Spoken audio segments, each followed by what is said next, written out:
Dear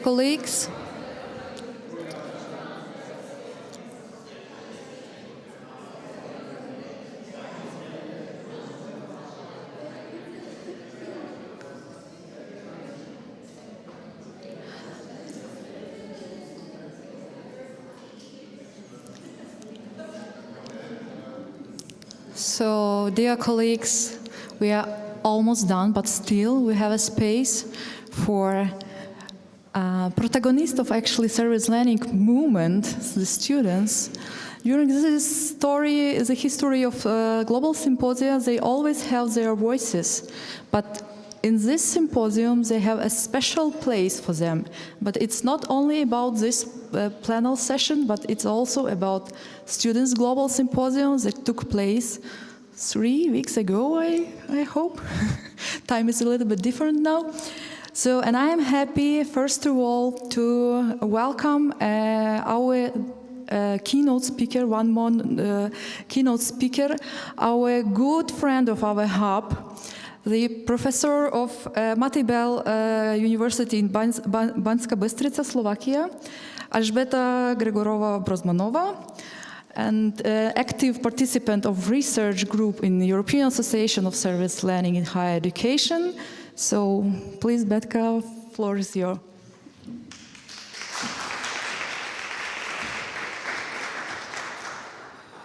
Good afternoon, everyone. First, I would like to thank you for the kind invitation to speak with you today.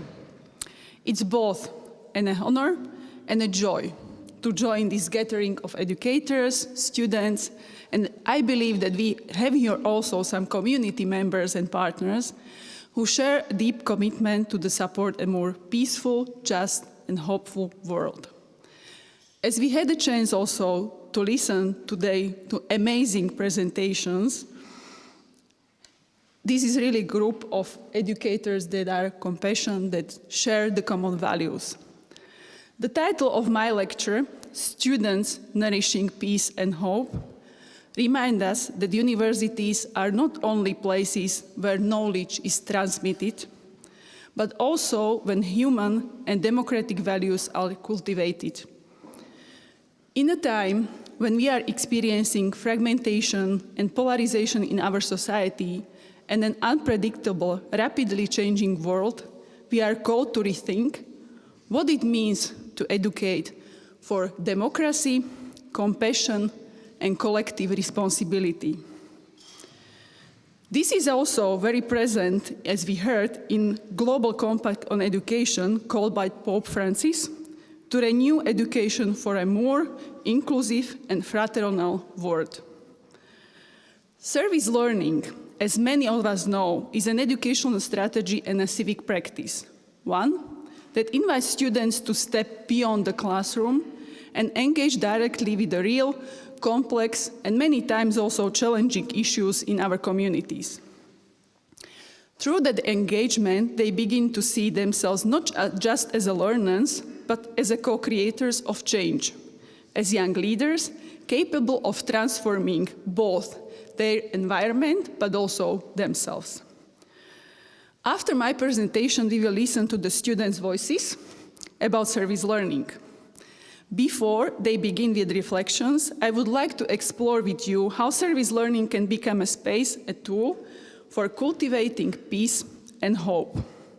And maybe I will also summarize some of the reflections from these 2 days, especially from the session before the lunch. Olha said that I'm from the research, but I decided that this presentation will be more like reflection. And introduction to the students' voices, which are, I think, more important in this session than my voice. Let me start with a short reflection.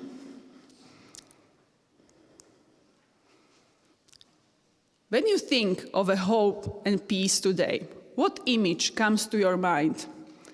In our communities, who keeps that image alive?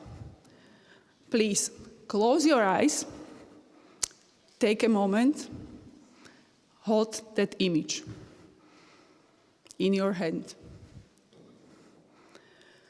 For some of you, it can be a symbol, a dove, a flag, or quite a landscape after a storm. For the others, it may be a person, someone who helped or stood beside you when times were uncertain. Peace and hope has many faces. Most often, they are associated with a connection, with feeling that we belong, that we are safe, and that we are seen and accepted. What brings us this feeling is usually not an abstract idea or a single situation, but people. Those around us who can accept us as we are, with whom we will save, with whom we can rely on, and who support us and help us when needed. And this is how I see the students in service learning projects, as people who create those spaces of connection, safety, and care. To understand students' leadership in service learning as a tool for peace and hope, we must first understand who they are. The students in our classrooms today, largely Generation Z and emerging Generation Alpha, are navigating an age of paradox. They are the most connected, yet often the most anxious generation in history. They are digital natives with a global awareness. They are purpose-driven and socially conscious, but often skeptical of traditional institutions, as, for example, university. They care deeply about justice, climate, and inclusion, yet question whether existing system can really deliver the real change. For our purpose, it's very contextual. They are pragmatic idealists, driven by meaning and impact rather than slogans. At the same time, they face high level of stress, information overload, and uncertainty about their future. Yet, despite these pressures, they remain committed to learning, to find meaning, and to making a positive impact. And this is the moment where service learning offers them something unique, a pathway where idealism meets action, where leadership is learned not from the textbooks but from the relationships. It is a pedagogy that allows them to see the tangible impact of their actions and to experience themselves as leaders of change. Service learning at its best is not a project. I always explain that it's not exercise, it's not add-on. It is a pedagogy of leadership, solidarity, and co-creation. It asks students to see the world not only as it is, but also as it could be. It connects knowledge with responsibility, learning with service, and reflection with action.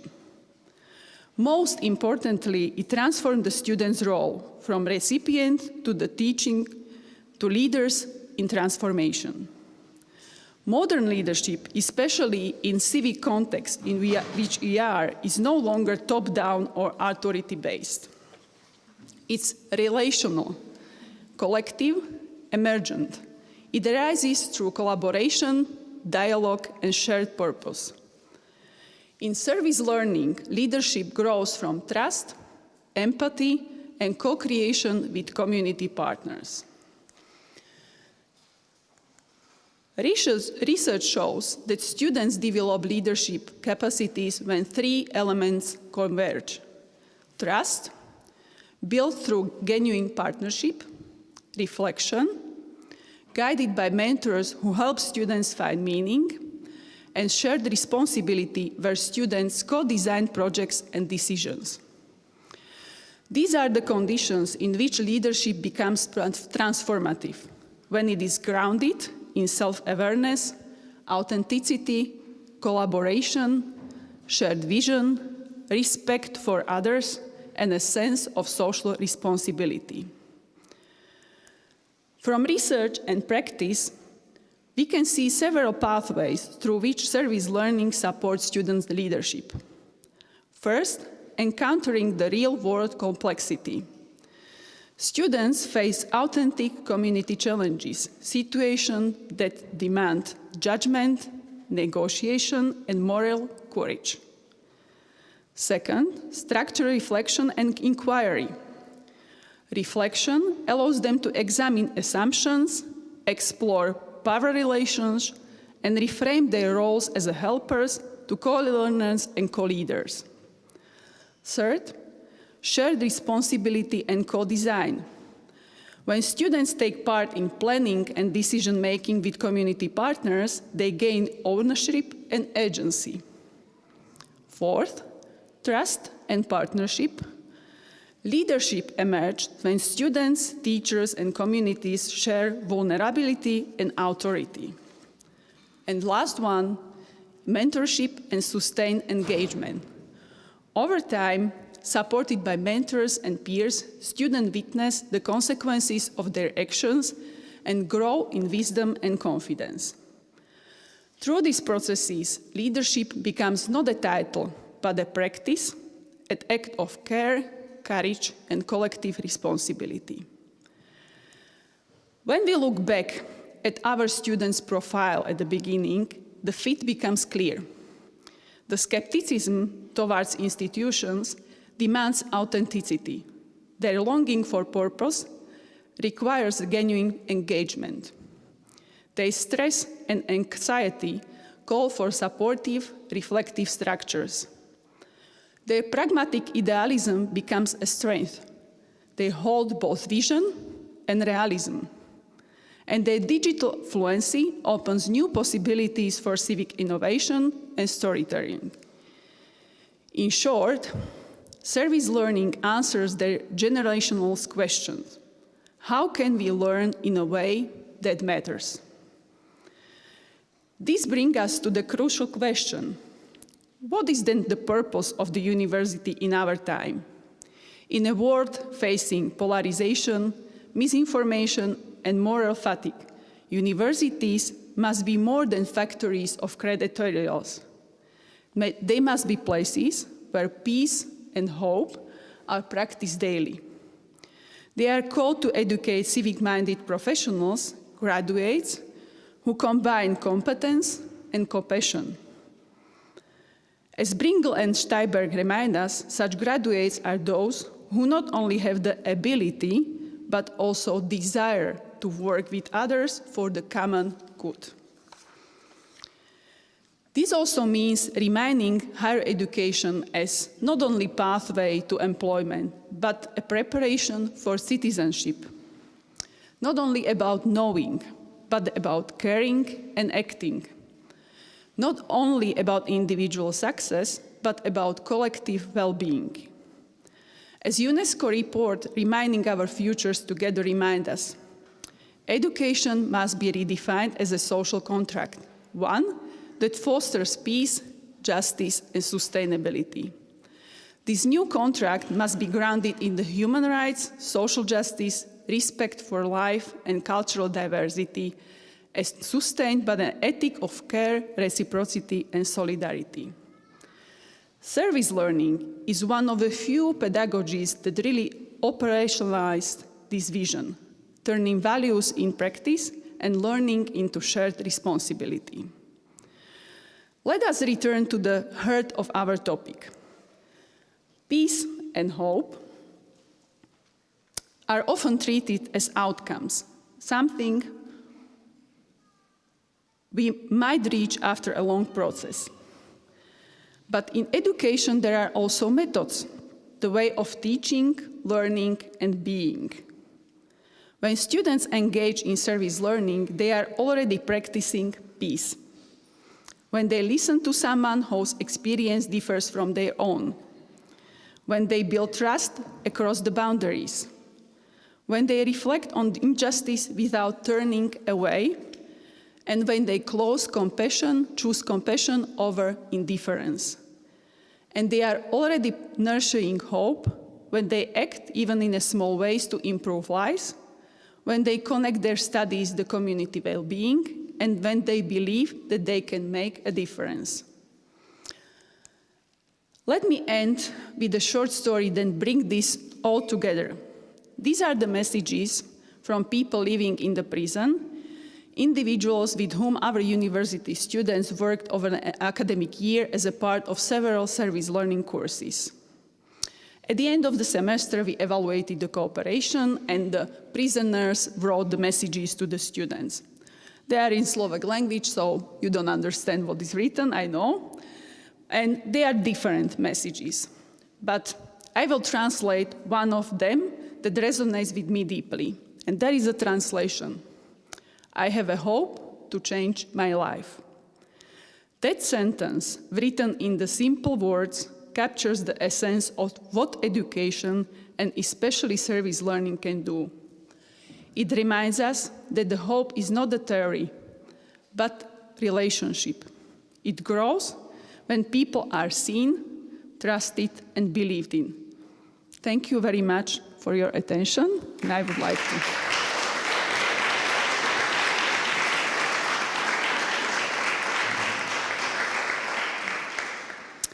And after my presentation, I have two roles. I'm also the moderator of the session. And I would like to invite the first student, Mariana Humena from Ukraine. She is the master's student in the Language and Cultures of Europe program at Catholic University Eichstätt-Ingolstadt, communication manager of the international quarterly peer-reviewed academic journal Space and Culture.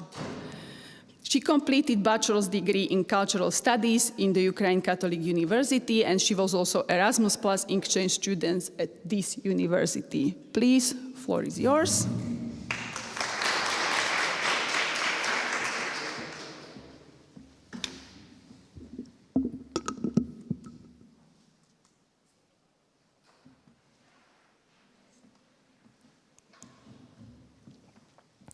Hello everyone, and today I want to talk about a kind of learning that goes beyond textbooks, classrooms, and grades. A kind of learning that touches the heart.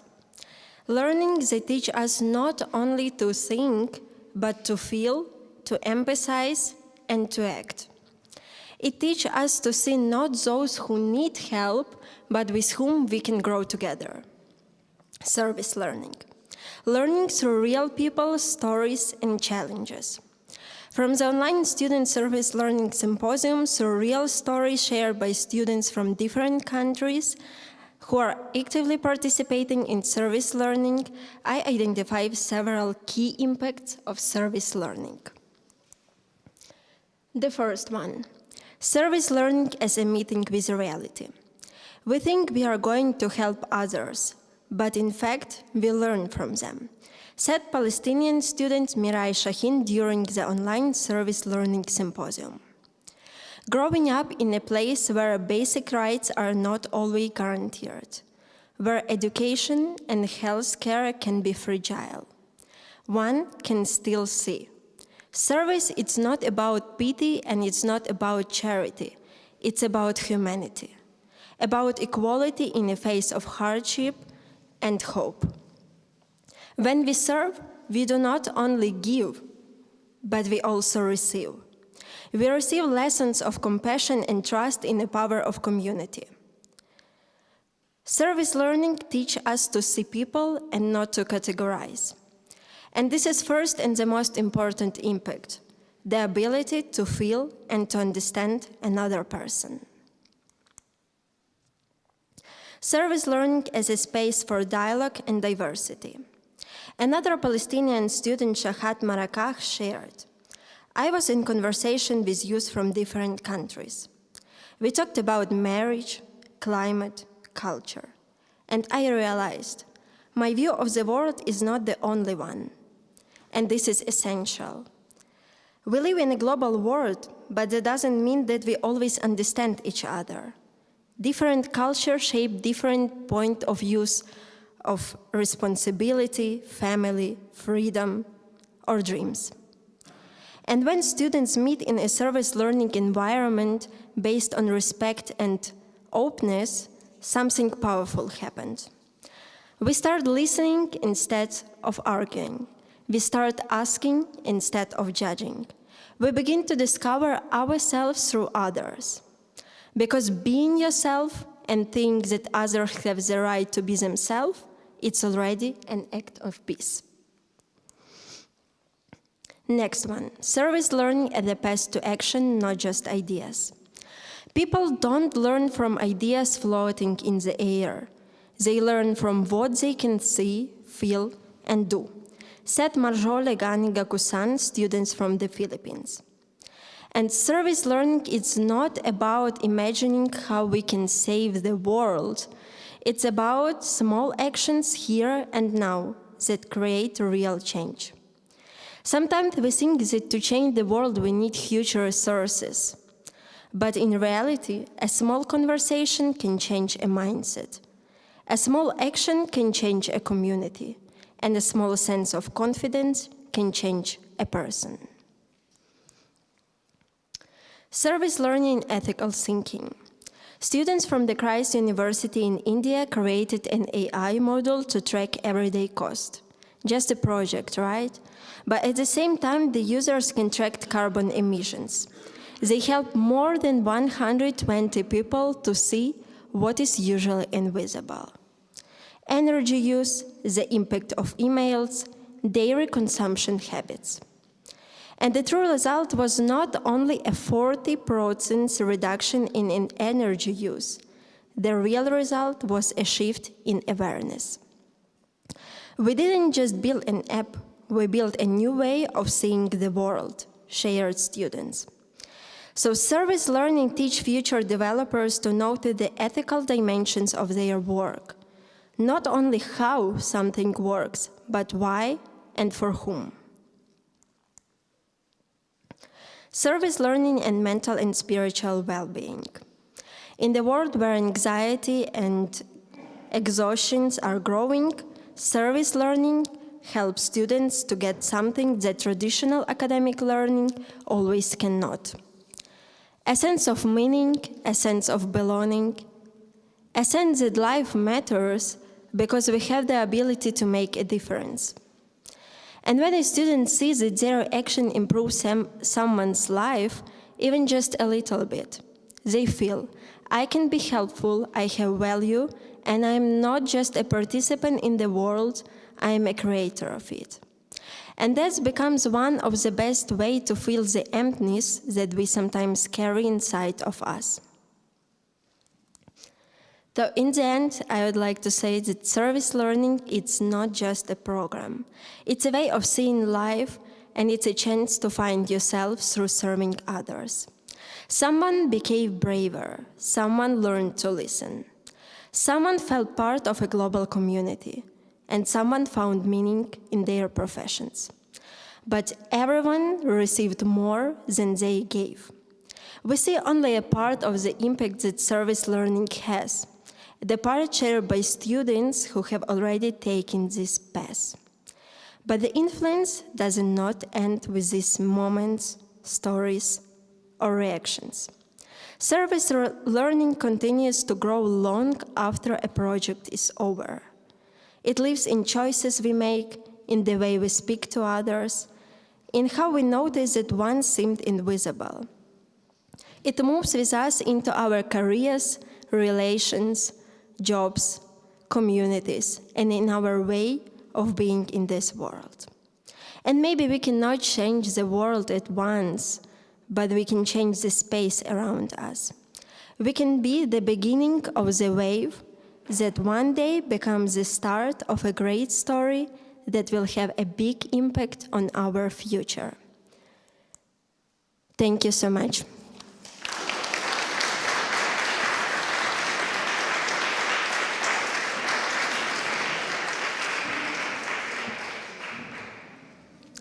Now I would like to invite our online presenters.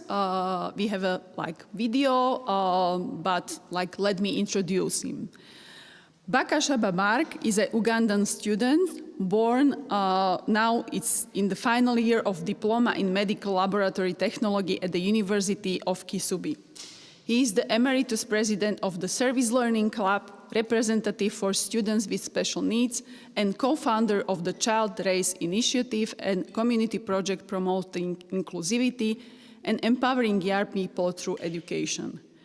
Mark has served in multiple students' leadership roles and remains committed to using service learning and innovation to create the positive community change. So he is with us here, we can ask him the questions in the discussion, but now we will have the video presentation. Hello everyone, guests, Uniservitate leaders, fellow students and global partners in service. Sharing here today at the Uniservitate 6th Global Symposium in Germany is not only a honor, it's a testimony of what happens when faith, education and service meet.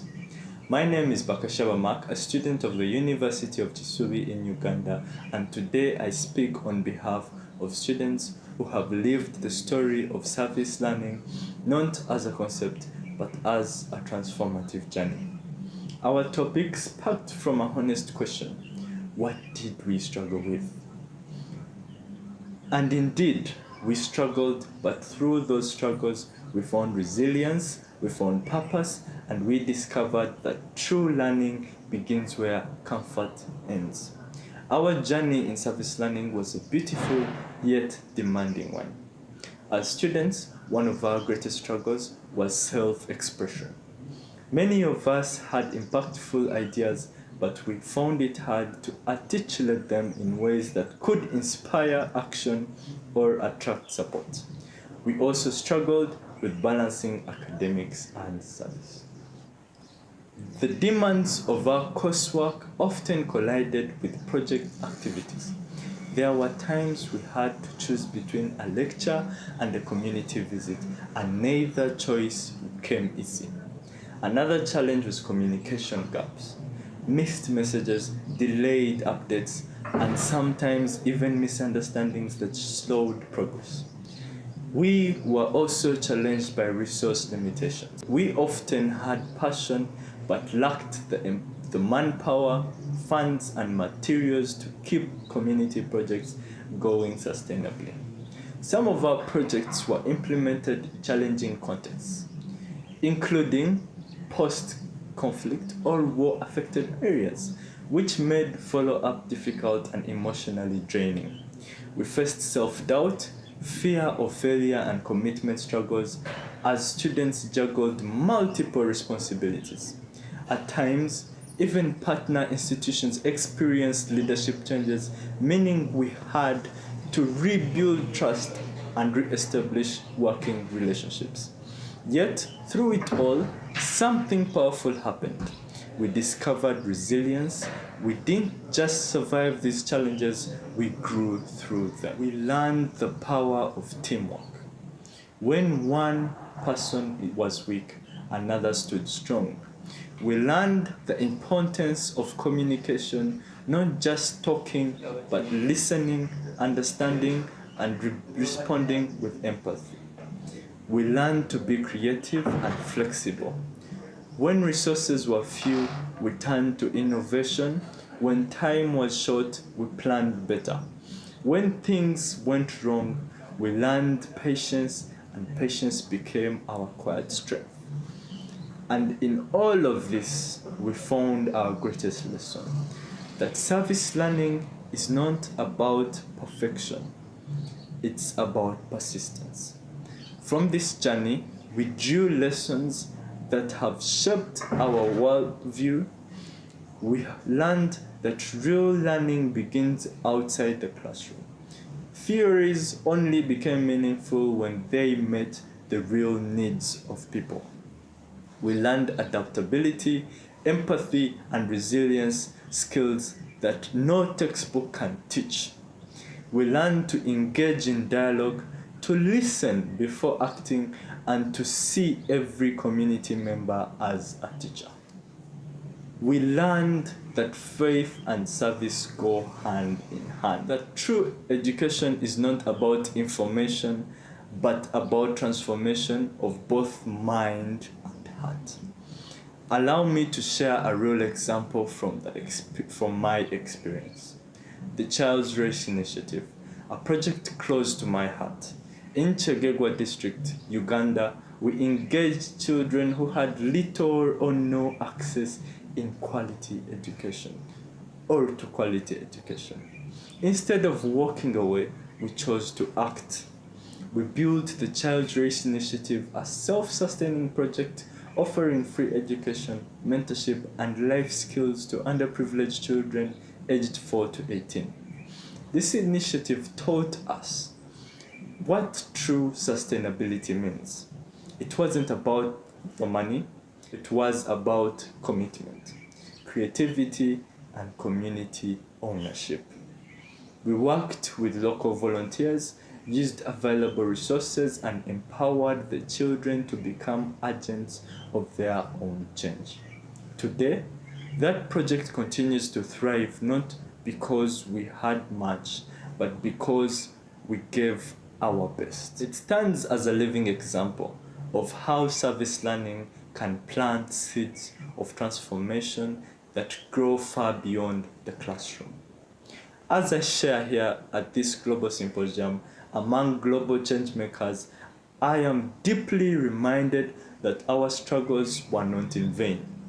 We have been equipped not only with knowledge, but with compassion, not only with theory, but with the courage to act, and not only with service projects, but with the faith to believe that every small act of love can change the world. Let us go back to our communities as ambassadors of resilience, hope, and empathy. Let us continue to serve, to learn, and to transform together. Because where service meets learning and learning meets love, that's where humanity rises. Thank you.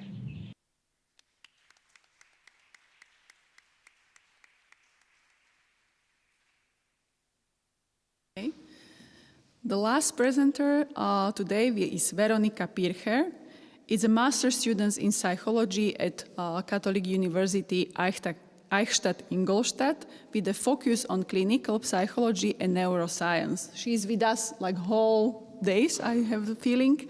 So her broader involvement in science includes authoring her first publication, earning science recognition for her contribution to the research, and co-organizing the Students' Global Symposium in 2025. In 2024, she attended the 5th Global Symposium Uniservitate in Rome, where she presented the project that won the Uniservitate Award 2024. So let me invite her here.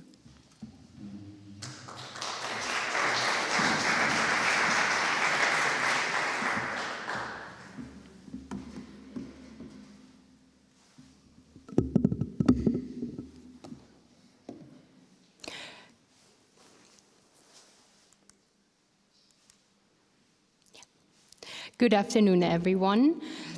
I'd like to begin by thanking the previous speakers for setting the stage so well. They've given us an excellent overview of both challenges and obstacles students face and the profound impact service learning has on our lives.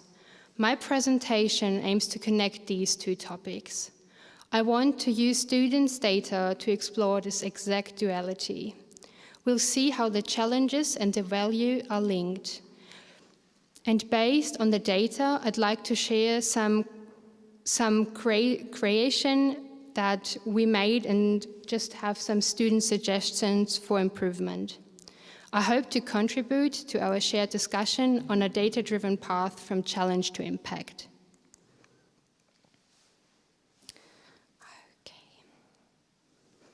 As Mark has established, the friction or challenges are very real. The data from our symposium confirms that. A large majority reported obstacles, and most found that the causes are very time-consuming. When I asked them to sum service learning in one word, a few students wrote frustrating and challenging.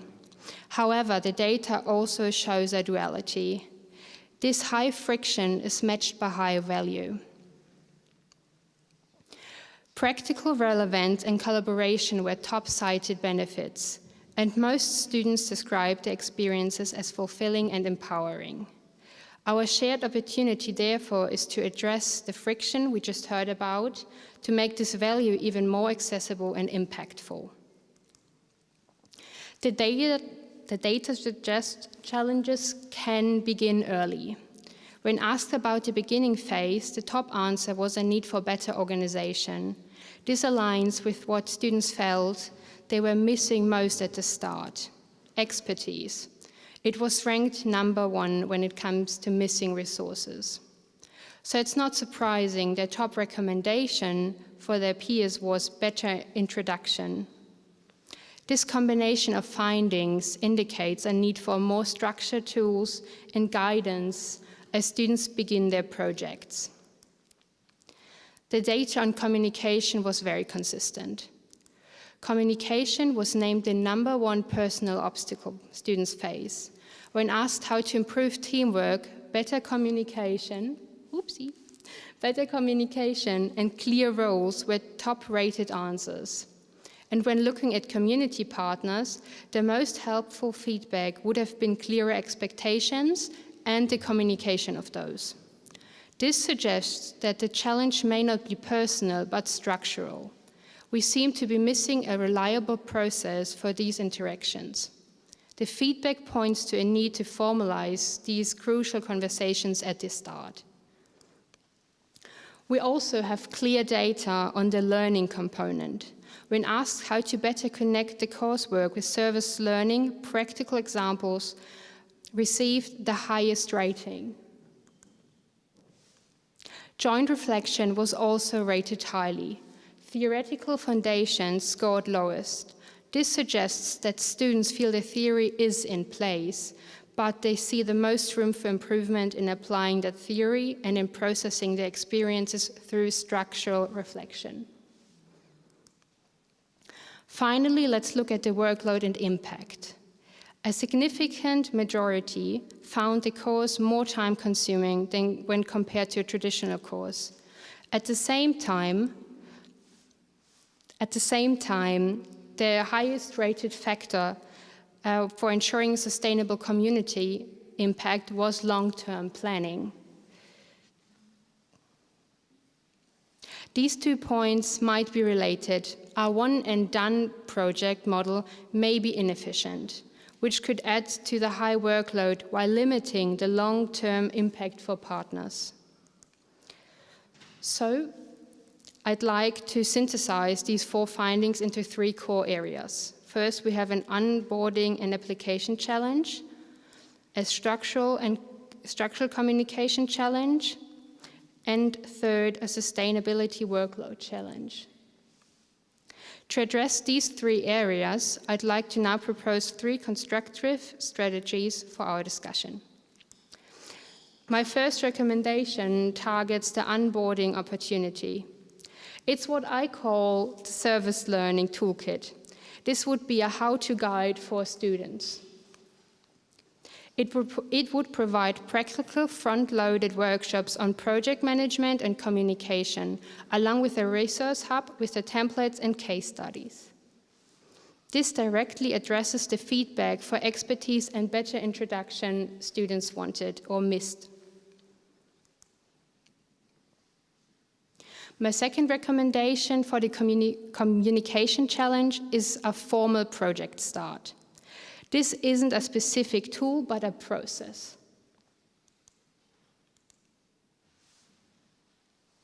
It's a structured, mandatory step at the beginning to ensure everyone is on the same page. This process would facilitate the most important conversations, helping everyone agree on clear rules and expectations, and a community plan. This could be a mandatory kickoff meeting with a fixed agenda. The key is to make this crucial conversation a non-negotiable part of the project launch. Finally, my third recommendation is the legacy model, which addresses the sustainability and workload challenge. This model would structure projects to be continuous, passed on from one student team to the next.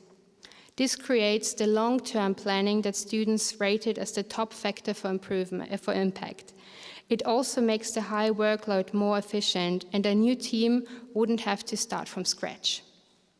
Instead of a hard cut, this model allows for a soft handover. The new team could join the old team for their final sessions. This would provide the practical examples that students rated highly. It also allows the community partners to meet the new team, ensuring a seamless transition. The old team can then formally pass on their expertise, contacts, and also practical tips and tricks, setting the new team up for success.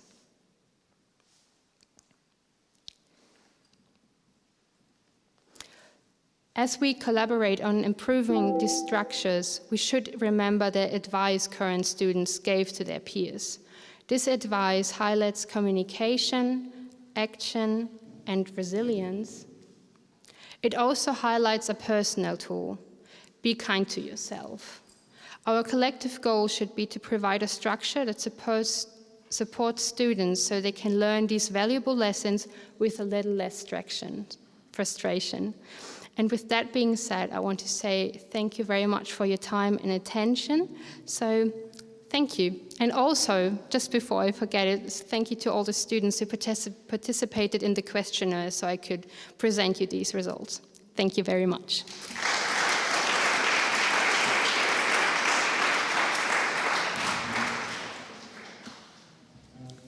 Thank you very much for all students. I really like the recommendations part. That is great that you were able not only come with the challenges, but also the recommendation how we can overcome it. And I think it's very much connected with the discussion, for example, that we had in the European Conference on Service Learning. For example, I had a workshop how to prepare the students better for service learning, because many times we think that they already know what to do. And we expect some of the characteristics that maybe they are struggling with, and we really need to be focus also on this preparation stage. So thank you very much. Now it's the time for the discussion. Or do we have some? Yes? Okay, so then the floor is yours. If you would like to ask the students, I think that we have also online participant, and the student is online, so there is a space for the questions.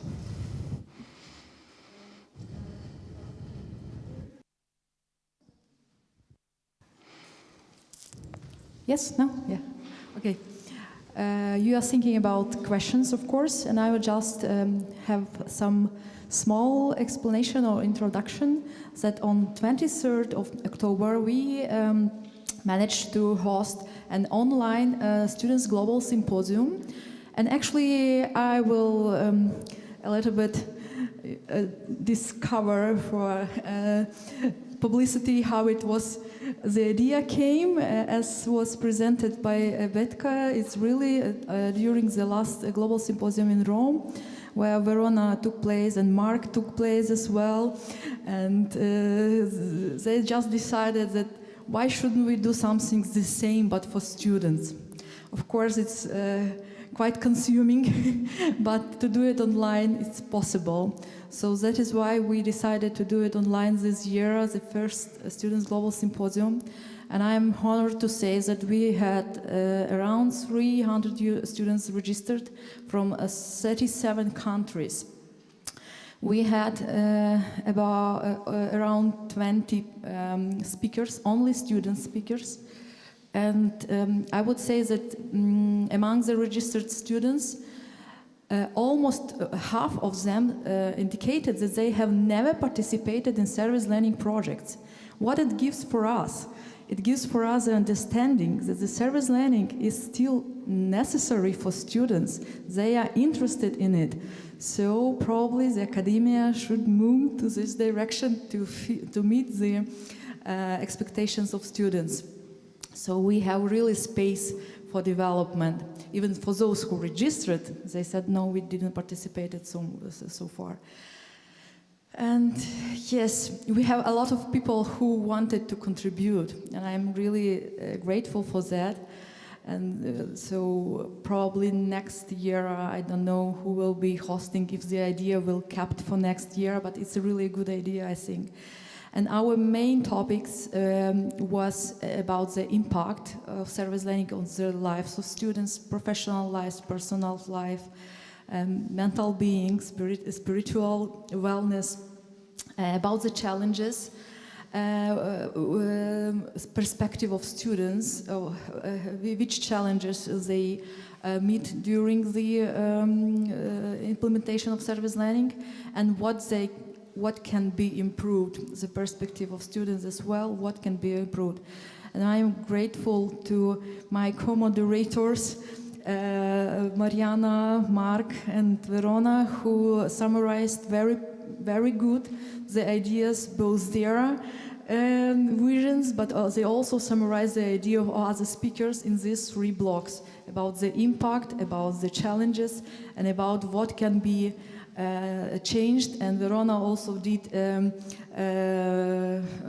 let us say, Mentimeter quiz, but actually it's a research, I would say, because it's based on interviews, yes, online and with using of Mentimeter, but it was interviews of students, and she also very brilliantly presented the results here. And I think it also gives us both teachers or non-academic practitioners in service learning give us the idea what is actually the expectation, what is the fears and challenges of students. So it just like small or not small explanation or introduction, but probably you already have some questions, I hope.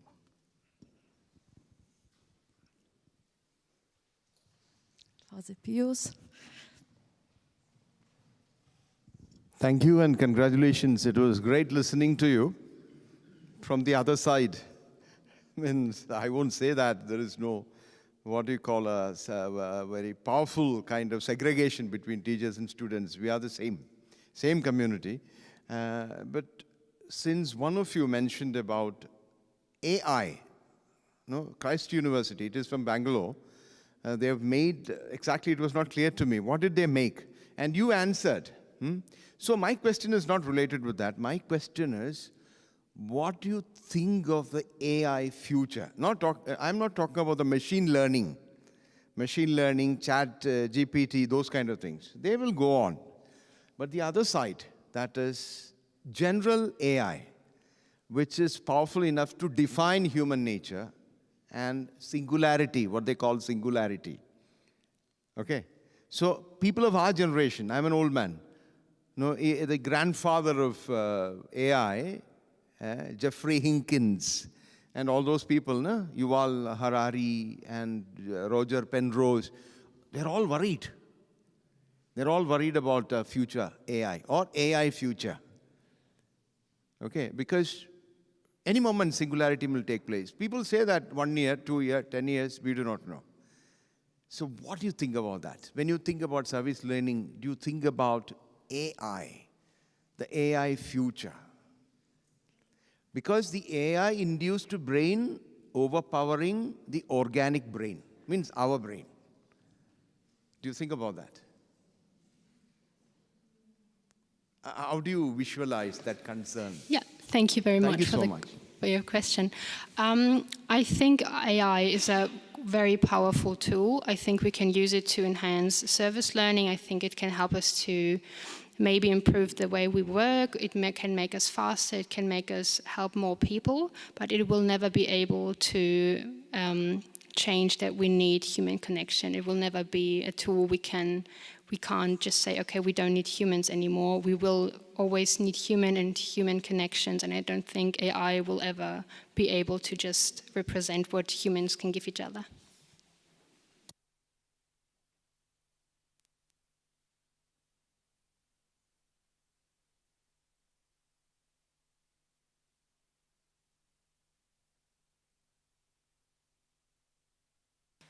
I think another problem that we have that students who are participating in service learning programs, they are using AI to make answer on the questions that they have to give, like to make tasks. And they are not doing this task by themselves because don't have, I don't know, motivation, because it's easier to do everything with AI. And then we have to create a way how to reduce the usage of AI for the students who are participating in such programs, who really want to learn something new and who really want to improve their, I don't know, different types of skills. Yeah, how to create this space where they will not just use AI because it's easy, where they will really learn something, read books and create their own ideas.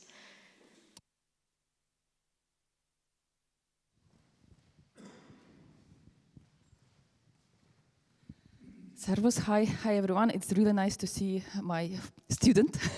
It's never former student. It's always nice to see familiar faces. Thank you for the contribution and for this panel.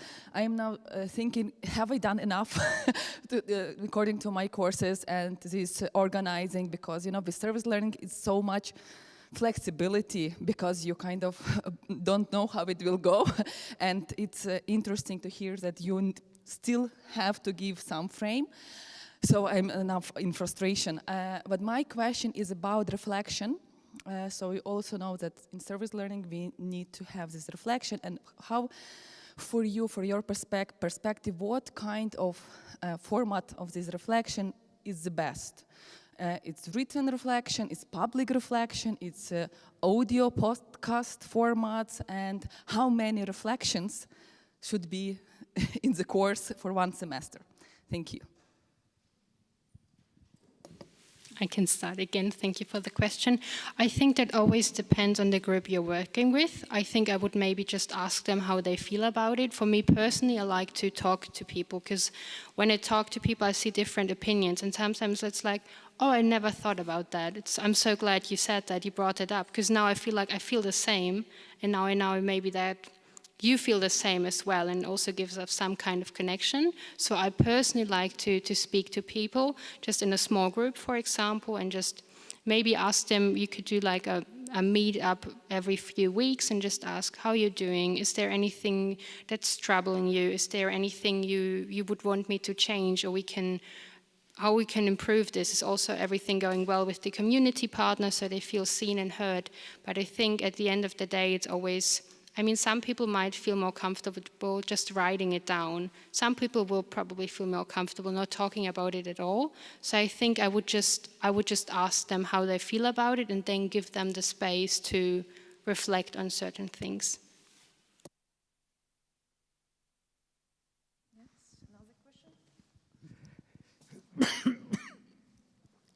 I am Father Jos Paleli from Assam Don Bosco University.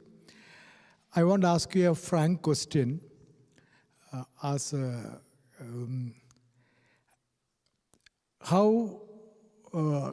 some technique by which you can elicit greater involvement from the staff, faculty, some technique, because I know from our university, all the students go for service learning activity. And it actually becomes a big burden on the faculty themselves.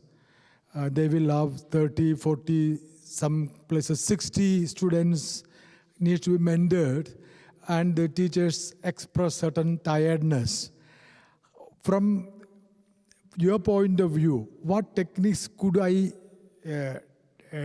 involve in getting our staff and faculty little more involved, how will I go forward in this matter? I wanted to see.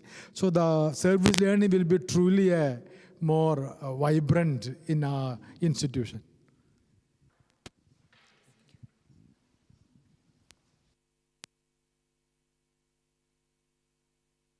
One tip from the practice at my university is that we are trying to create this community of practice, like you have here, to make it like smaller at the university, to connect the people who are sharing the same values.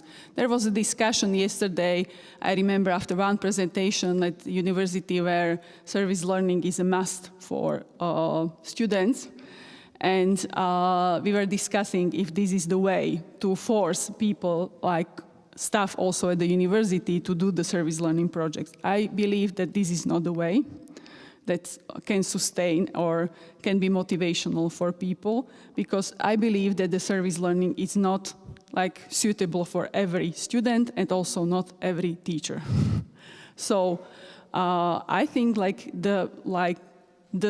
this is the global gathering, but when you do the connections with the people at your university and they have the space to share like their experiences and their successes, and maybe there is no like recognition as a like in terms of money, but like the recognition in terms of appreciation or awards, because I think like for every teacher, as for every student, there are different types of the motivation, and to have different tools helps you to catch the motivation of the concrete person. So the tip is using the community of practices, but also have different tools to motivate different people. So this is how I'm doing, and I'm searching mostly for teachers who are already teaching differently, who are interested in the new methods of teaching, not the traditional teachers.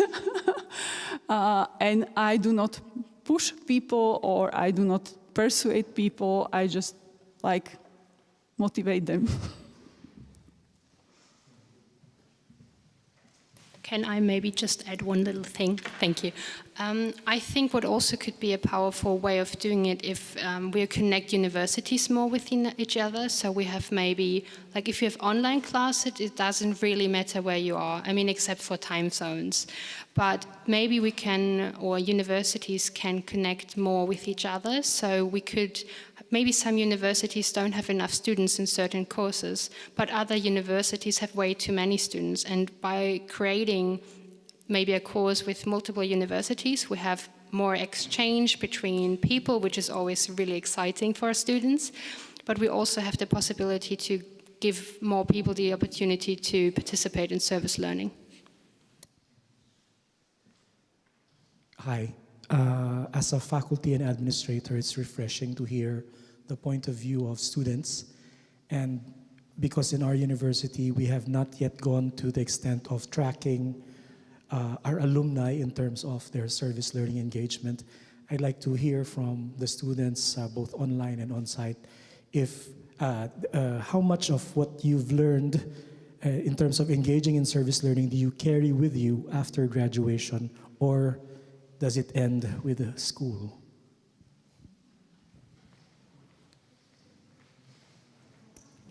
Probably Mark, would you like to answer?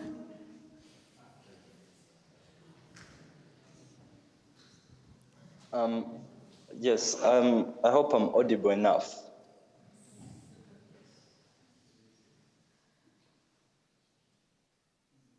So about that question, thank you very much. At our university, most of the alumni, because service learning is more of knowledge, is more of how we are impacted personally as individuals. So you find that students go to the community, or they graduate and they go to their communities and they keep up with the knowledge that they have learned, with the passion for creating change, with the passion for inflicting more change to the communities. Now, like the project that we are currently running, the Child Race Initiative, this is an initiative that is far apart from the university. Most of the lecturers or the teachers at our university don't even know about it. But the knowledge that we have gained through service learning is that we're miles away from where the university is, because when you look at Chegegwa, a district, it's miles away from, it's actually miles away. It's a very rural area off, away from campus. But the knowledge that we have gotten through service learning, the lessons that we have learned, the adaptability, the empathy towards community, the community engagement, the creativity to carry out sustainable impact is what drives this initiative, the Child Race Initiative, and others that are out there that students are actually implementing on their own. With, of course, with our device, when you go through struggles, of course, you can talk to a lecturer, you can talk to a teacher, you can talk to a professor, but it's all through the knowledge that we have learned that we are able to impact other communities, even away from the university, even communities that most of the lecturers have not even been to or the professors have been to. So yes, the knowledge is actually being carried on from class to the community to further communities even after graduating. I think that answers your question. Maybe if I can add from my perspective, it was a question for students, but we are doing the service learning project at the university a couple of years. And like I have two, like now we are conducting also research with the graduates, but I have two like very visible impacts that our community partners now are consisting, I think that half of them are our graduates who pass the service learning courses. So then it's, you know, very easy because we don't need to explain them what we are doing with the students. And we saw then in some cases, because our university is also supporting service learning in the primary and secondary education, and the biggest study program is the teacher education, and we see that the teachers who went through service learning courses at the universities, they are working like with the service learning also in their practice in the like primary or secondary education. So, and they are replicating the projects from the university, sure, with like different learning outcomes. The service is like different, learning outcomes are different, but you know, they see also the benefits of it for the like younger students, let's say. Thank you. You see it, but I'll just read. We have a comment. Good morning. I'm Maria Laura Rubini from Buenos Aires, Argentina. It's a pleasure to meet you. I'm so happy to be able to participate in such an inspiring event. And I would just say thank you, Maria Laura, for this great comment. Thank you. But I would also emphasize that there is still some more students in audience. Probably they would like to share their perspectives as well. And actually, we today on one of the sessions, Yaroslav pointed out that actually a lot of his course mates choose the same path in their working life as they used while working in legal clinic. So it's something that students are bringing because they, okay, we can call it like professional orientation, but I think it's something that that is on their heart. It's not only very professional technical orientation. So probably somebody else would like to add, Yaroslav probably, or I already quoted you, but if you have something to add.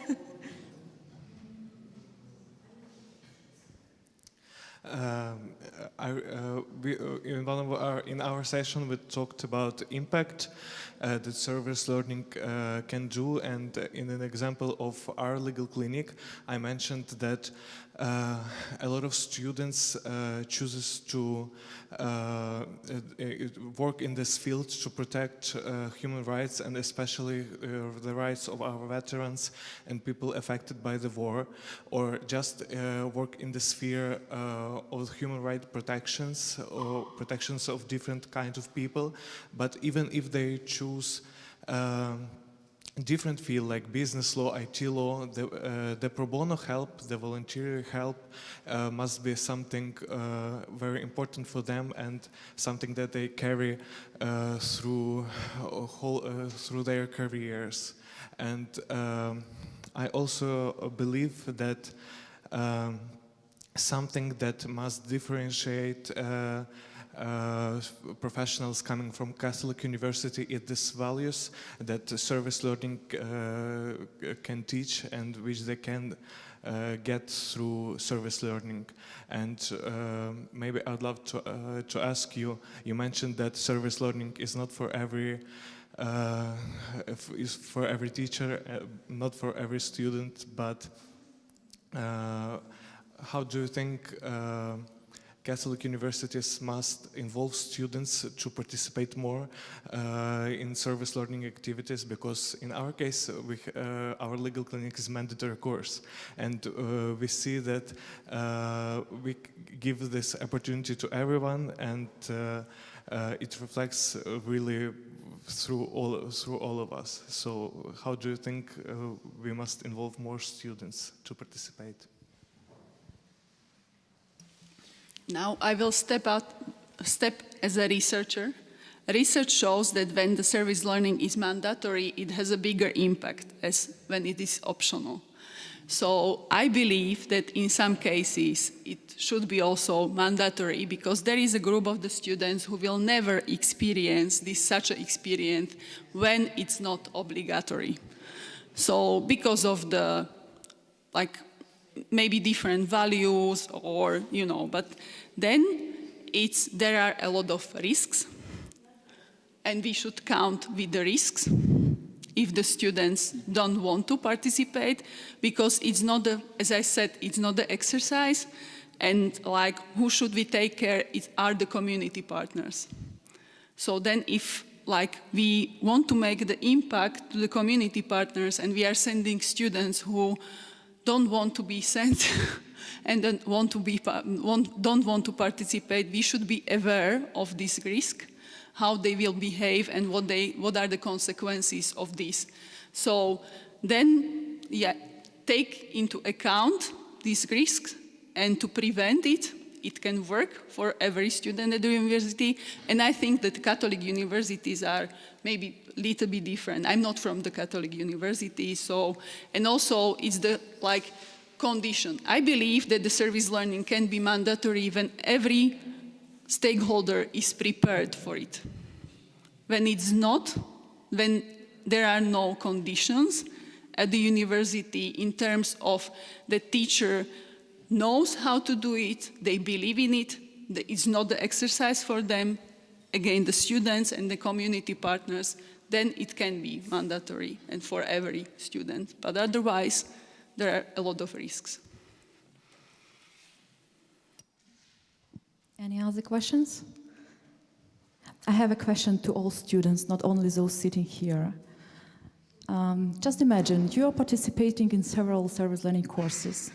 You are taking your time, you are taking your moral resources, and your friend who never participates in any not obligatory course receives the same diploma as you. What motivates you to participate in service learning courses, knowing that you will receive the same diploma with no even mark that you were participating in service learning courses? What motivates you? Thank you. Actually, Sofia was also contributing during online student symposium. Nice to see you here. Thank you so much. Thank you for opportunity to say some thoughts. The first one, why I'm joining of these projects, this experience of service learning gives me the understanding why I learning in my university, because the service learning courses shows my future, like a person want not just raising money in my future, the person who wants to do some good changes in the world, in my country, in my city. And these courses, when this model are working, the most shows for me how I can, like a professional in the future, to be say, how I can be потрібна, useful, helpful for society where I'm from. And after these 3 days of these all conversations and lectures and so on, I understand that this service learning shows us the unity of all of us, of all countries, and it's amazing, like so different contexts, and we all have one mission to implement these ideas, and it's so inspiring. I'm really thankful for all of you that listening and asking and presenting. Thank you.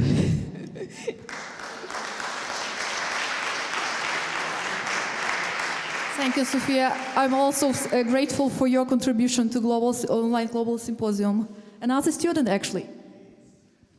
I would like to also answer Ms. Olha's question. To introduce myself, I'm Ridwan Anam. I'm from the University of San Carlos in Cebu City. Last August, San Carlos with the De La Salle University, we had the great privilege and honor to host I believe is the first ever Service Learning Student Fellowship. It was a one-week course, and it was also my first time to be introduced with the concept of service learning. Though San Carlos has been exposed to some form of programs that are akin to service learning, however, to answer the question of what motivates me to promote service learning is, allow me to introduce to you a concept in the Philippines that we call bayanihan. Bayanihan is a term that greatly represents what it means to really be Filipino.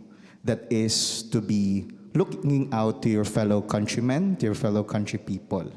And that for me is the main motivation as to why service learning should even be practiced or should even be conceptualized about. It's the fact that there are inequalities, there are unprivileged people, there are prejudices that are unfortunately constantly around us. Thus, we must answer to those demands. What can we do as individuals? What can we do as the academe? Or what we can do as students to be responsive to these demands? How can we help people who are victims of war, women who are unfortunately experiencing great inequalities? How can we empower them to also be a great force for good in our societies? And education, of course, is a fundamental aspect, an element, and a fundamental institution that we need to have in every single one of our societies. I guess there are often times where not so good people are against an educated or enlightened society, but then again, we must call or have a response to that. That is also a demand. Unfortunately, a lot of people may see service learning as a bad thing. If I remember yesterday, Dr. Montserrat, she mentioned that there was a prejudice against service learning, seeing it as something as informal. And for me, it's quite upsetting to see something so beautiful, a beautiful process of really engaging individuals, to be seen it in a very negative way. But from my one-week experience of service learning in a fellowship, and from my research, and of course, even the past 2 days, service learning is indeed an important process. It is a key to really for, even it may be, one day it goes beyond just Catholic higher educational institutions to really engage our students. In the Philippines as well, there is a person named Jose Rizal who believed that the youth is the key to success, or they are the hope of the future. And I think for us, in the part on the faculty, we also have to put trust in our students to really make them movers of change, deliver or harbingers of peace. So this symposium has been that. It has given us really this amazing experiences, not just on the side of the students, but also importantly as well in the faculties. As all of you have this great importance of synthesized and learnings to really teach us where we can go from now. How far we can look ahead, and how much we have to look at our past so that we can go very further into the future. So for me, that's what motivates. Sorry, I've gone way beyond the question, But what motivates me is simply just this. As human beings, I believe we are inherently good. And as human beings, we inherently believe that there must be no inequalities. Thus, we have to help one another. That's all. Thank you.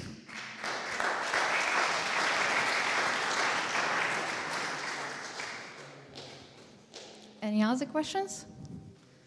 I have students. Do you want to answer? No? No. No pressure. Yes. Yeah. Yeah. Mark, please. Thank you so much. About what motivates students or what we learn from service learning is that with service learning, students who go through service learning have a different world view, or they have a different perspective towards life, towards everything that they look at, towards the communities they go to serve. Because if I'm to compare, after going through service learning, before service learning, I thought I studied to get a career, and after my career to go into the world and work so hard and make money and all that. But after service learning, I learned, or I understood that me going to university and getting a career, that doesn't mean that I just have to go and work and work for money. But how do I invest my career into the community that the community can be able to, to appreciate that that I have learned something to actually impact the community. That I'm not just in the community to pass time and make money, but I'm in the community to actually impact change, to actually, to find a way that this community is no longer the same with my career.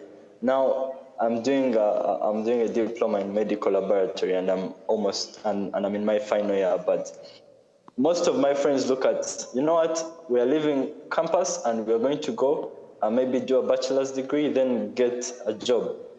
And then after the job, I retire. But then my perspective would be, how am I going to use my diploma to actually impact lives? How is this diploma going to be able to transform my community to become a solution towards the problems in the community?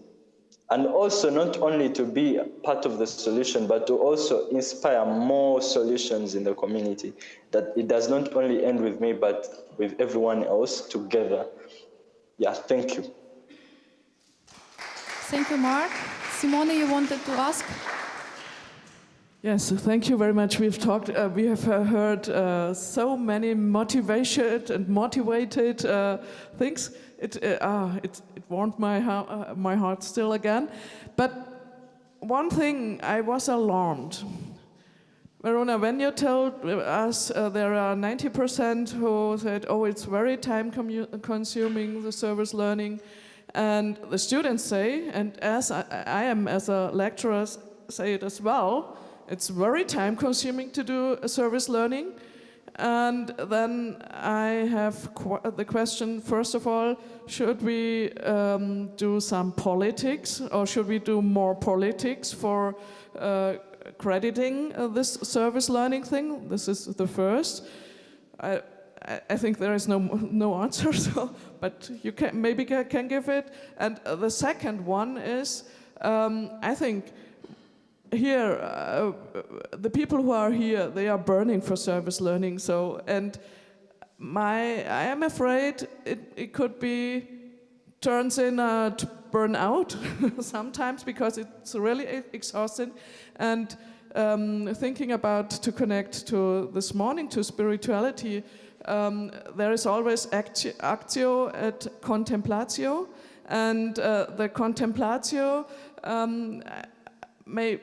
maybe you as young students can recommend us where can we find safer spaces for not burning out for service learning?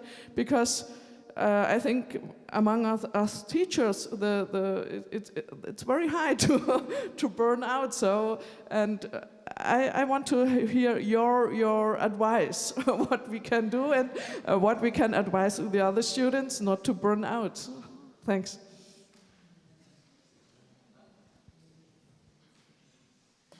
Then I will start. Thank you very much, Simone. So I think I think when it comes to an actual burnout, I think we should absolutely prevent people from being so passionate about something that it's almost too much.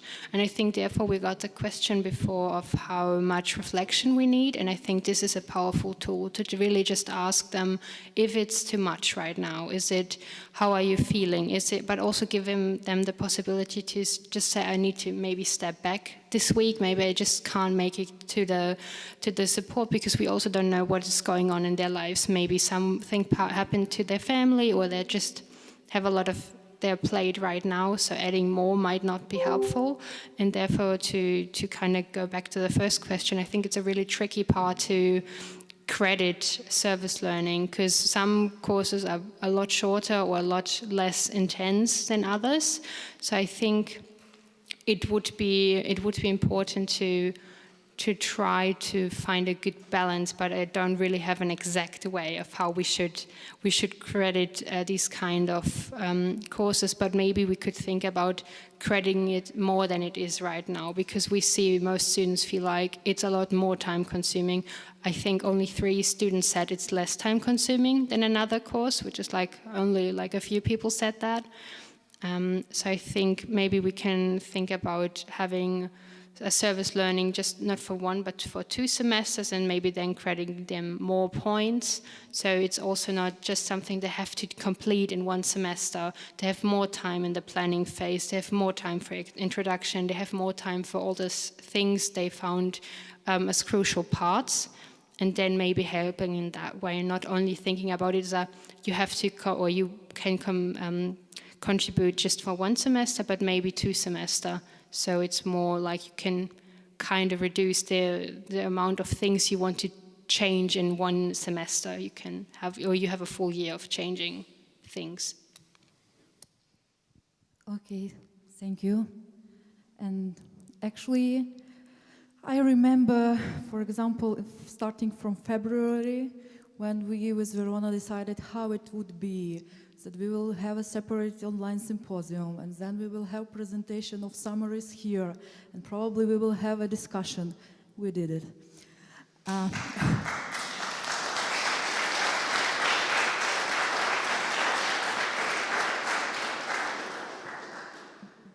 And I'm actually very, very grateful to all of you sitting here, all of you participating online. Mark, hello. And to all of you who are participating, just looking what is going on actually, what is service learning about. To those who contributed to our symposium, global symposium here, I mean in Students' Global Symposium. And I don't know if you know, it's quite famous film about Pay It Forward, it's called. It's about a small boy who somehow introduced a system of how something good can be paid to other people, to 3 other strange people. If you receive something good, somebody helped you, help to 3 people, not directly to you back. And it works, because sometimes we receive support, advice, sometimes even something very valuable, you know, just not expecting and even not asking for that.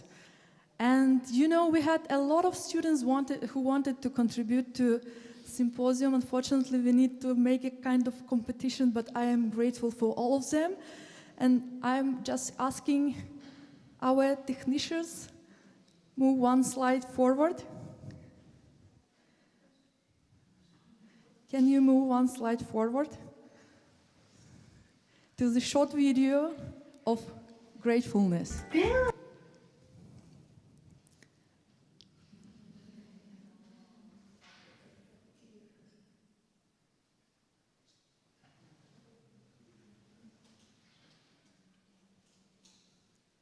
Dance, dance, claps, claps, claps. It should be longer.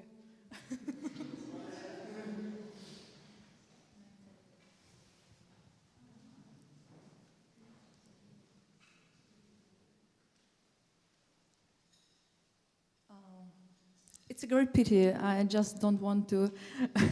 As there was a video, we will download it to YouTube channel for sure, because there was a lot of thank you from all students who recorded a pre-recorded video, like video abstracts of their contributions, and they all were grateful to us for giving them the possibility to present what we, with this video, wanted to give them a thank you from our hearts to their hearts. And we hope that probably this idea will survive to next year, and some other university who will be hosting a global symposium will also do a global symposium.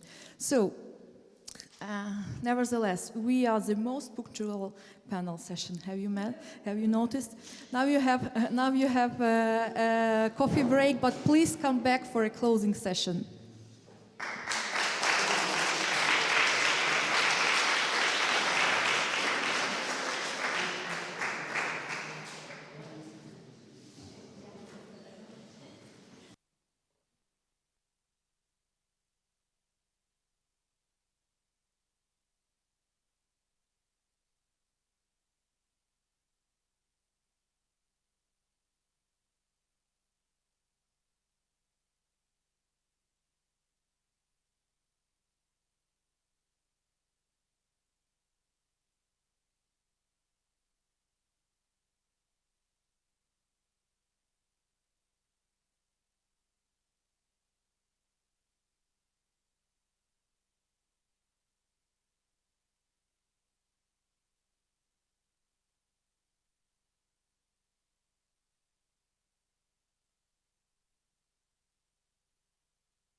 Ага.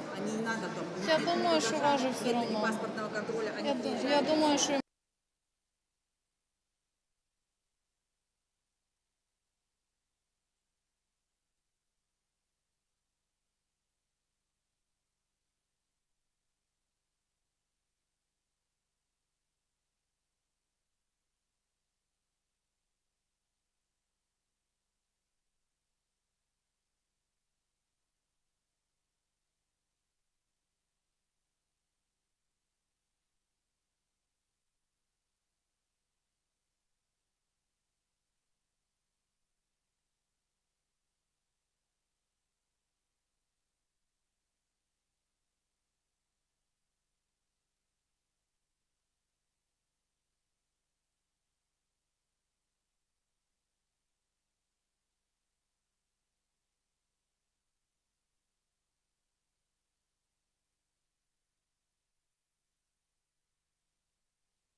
so, dear colleagues, you know, probably it was a good sign that the short video we wanted to show you previously stuck.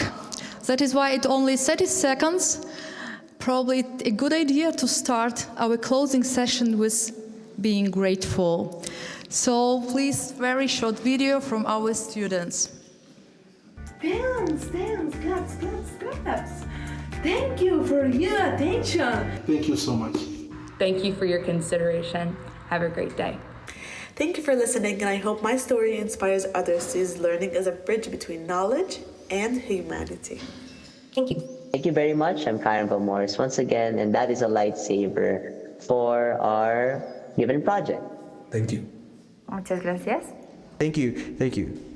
Thanks for your time. Gracias. Thank you so much.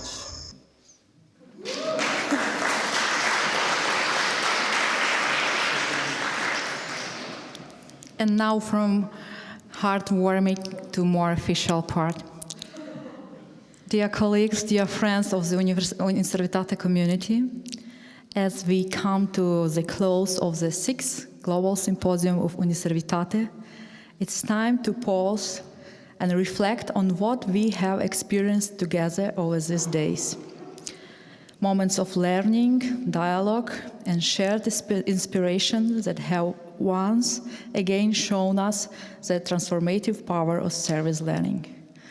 What service learning means for you? You will formulate it for yourself. But we would like to present you what service learning means for our university. Please be attentive to subtitles.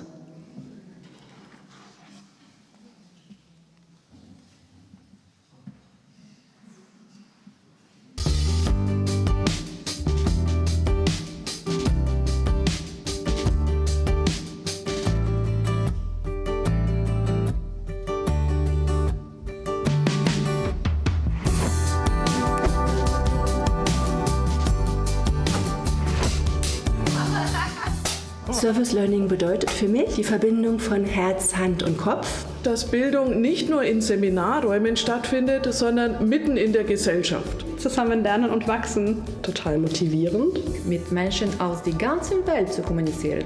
Den nachhaltigen Wandel der Gesellschaft durch engagiertes Studieren voranzutreiben.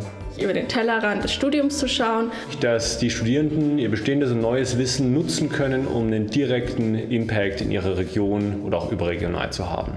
Den Studierenden und auch mir selbst die Verantwortung dessen aufzuzeigen, was wir hier tun. Dozierende, Studierende und externe Kooperationspartner in interessanten Projekten zu begleiten. Eine Methode, die nicht nur Theorie und Praxis zusammenbringt, sondern die auch Lehrende, Lernende und Akteure aus der Zivilgesellschaft zusammenbringt. Lernen mit aktiver gesellschaftlichem Engagement zu verbinden und dabei persönlich und fachlich weiterzuentwickeln. Ich glaube, dass das Ganze einfach wahnsinnig viel Mehrwert hat. Also wir haben nicht nur das Szenario, dass du den Inhalt hörst, der sicher auch total spannend ist, aber du hast das, was du gelernt hast und kannst praktisch anwenden und kannst in meinem Fall beispielsweise dafür sorgen, dass wir mehr Chancengleichheit haben. Das kann ich im Vorlesungssaal erstmal nicht schaffen. Wenn ich jetzt auch beispielsweise nicht aus dem Lehramt komme und dann einfach zu merken, dass das mit Übung, dass man immer selbstsicherer wird, aber besonders einfach zu sehen, dass die Kinder Fortschritte gemacht haben und wie bemüht die Kinder die ganze Zeit waren, neue Sachen zu lernen, aber auch was man selber gelernt hat. Im Kapuzinergarten können auch Schulen ihre eigenen Service-Learning-Ideen umsetzen, zum Beispiel der Geodom oder auch der Teich, der letzten Sommer entstanden ist, wurden in Kooperation mit Schulen im Kapuzinergarten gebaut. Im Rahmen des Service Learning Moduls haben wir gemeinsam mit dem International Office im Projekt Nachhaltige Auslandsaufenthalte gearbeitet und uns überlegt, wie Studierende ihren Auslandsaufenthalt mit Nachhaltigkeit verbinden können.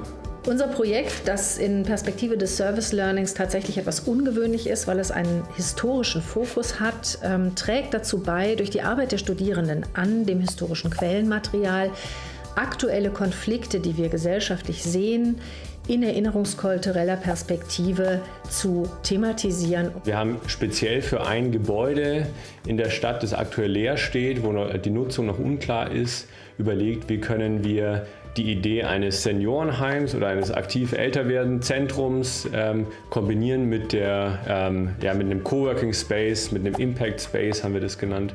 Das war halt richtig interessant. Wir haben versucht, irgendwie die Schulen beizubringen, wie man KI nutzt heutzutage. Was sind die Vorteile, was sind die Nachteile und wie man das am besten nutzen kann, um die Studierenden selber irgendwie weiterzuentwickeln. Und heute haben Studierende eine Ausstellung organisiert, hier zum Thema Safe Spaces. Das heißt, sie haben bei uns im Seminar Konzepte, philosophische Konzepte erlernt zum Thema epistemische Ungerechtigkeit, also wer darf eigentlich teilhaben am Wissensprozess in der Gesellschaft, und zum Thema Safe Space, was bedeutet eigentlich ein sicherer Ort, was bedeutet ein unsicherer Ort. Also was wir gemacht haben, ist, dass wir so einen Erfahrungsraum gestaltet haben, Und letztlich ist da so ein bisschen das Ziel gewesen, dass wir einfach so eine Unsicherheit erfahrbar machen. Letztlich bin ich jetzt in so einer Machtposition und will das eben auch darstellen durch eben diese Montur hier. Und es geht einfach darum, dass Leute, die das vielleicht nicht so theoretisch nachvollziehen können, einfach mal die Möglichkeit haben, praktisch das Ganze zu erleben. Und sich einfach mal so zu fühlen wie jemand, der vielleicht in einer marginalisierten Gruppe ist, in einem Land, wo es vielleicht nicht so toll ist wie in Deutschland. Ich würde es sehr empfehlen. Also es ist zwar wirklich aufwendig, also man soll sich das auch ein bisschen überlegen, weil wir haben da jetzt sehr, sehr viel Zeit und Kraft reingesteckt. Aber es ist auf jeden Fall im Endeffekt, dann hat sich ausgezahlt. Sehr schön, auch mal ein bisschen aus der Komfortzone rauszukommen, um mal was Neues zu machen, was man sonst nicht im alltäglichen Leben macht. Oder an der Uni allgemein und irgendwelchen Seminaren. Wo im Grunde aber jetzt enorm spürbar ist, die theoretischen Konzepte, die wir im Seminar auch gelesen haben, dass die jetzt selbstständig von den Studierenden auf diesen Forschungsplakaten im Grunde sehr praxisnah nochmal runtergebrochen worden sind.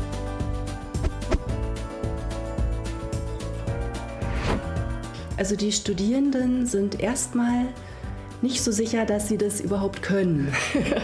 Und im Laufe des Seminars, durch die praktische Erfahrung und auch die Reflexion, lernen sie dann aber oder merken sie wirklich, dass sie das können, dass sie eben auch mit Problemen umgehen können. Es gibt den Arbeitskreis Service Learning, da trifft man sich, da tauscht man sich regelmäßig aus und da können die Alten von den Jungen und die Jungen von den Alten sozusagen lernen. Und das ist immer ein sehr, sehr guter Austausch. Also den jüngeren Kollegen und Kolleginnen würde ich raten, einfach mal anfangen. Es kommt sehr viel zurück beim Service Learning, es ist sehr motivierend und es ist wirklich inspirierend.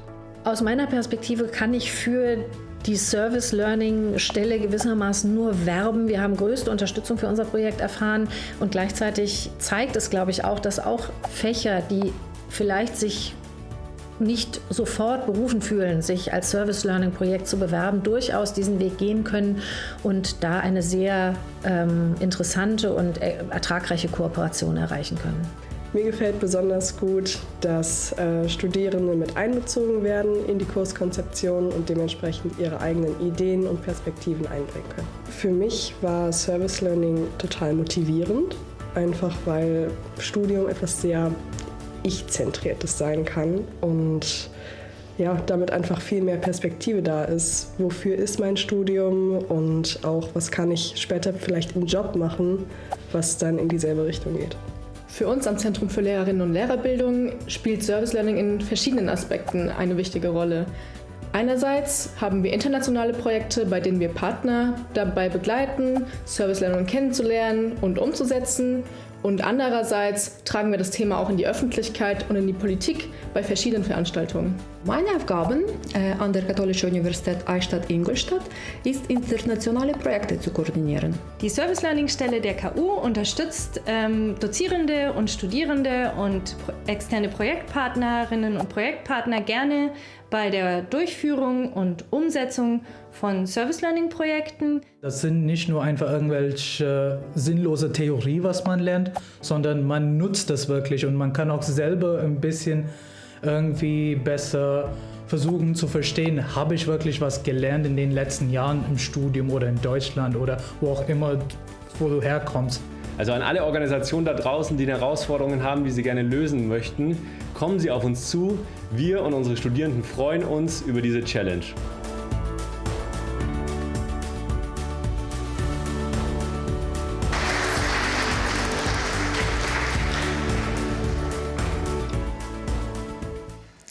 So, on behalf of all of us here from Catholic University,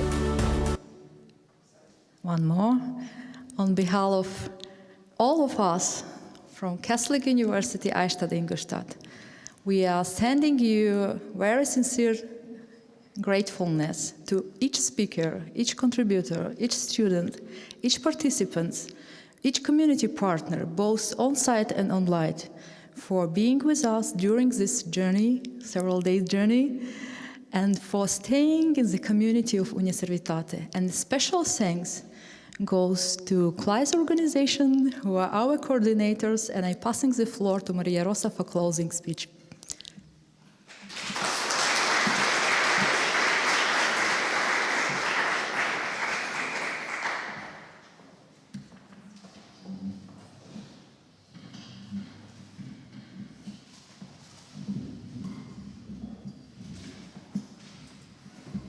I will just mention, then don't forget to evaluate us first. Secondly, if you miss something, till the end of the calendar year, all of you who were registered for Zoom event will have access to lobby room where there will be recording of each session. Moreover, you can follow our recordings on the YouTube channel of KU Eichstätt-Ingolstadt. So, and now the floor goes to Maria Rosa.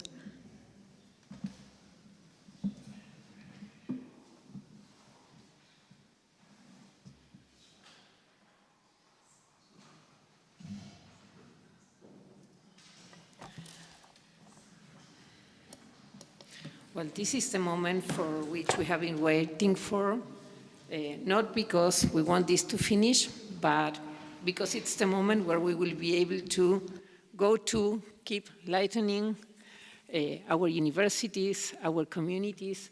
This has been, thank you, a great process that we could share with this university team, and we are really grateful for that, and we are really grateful for each of you for being here.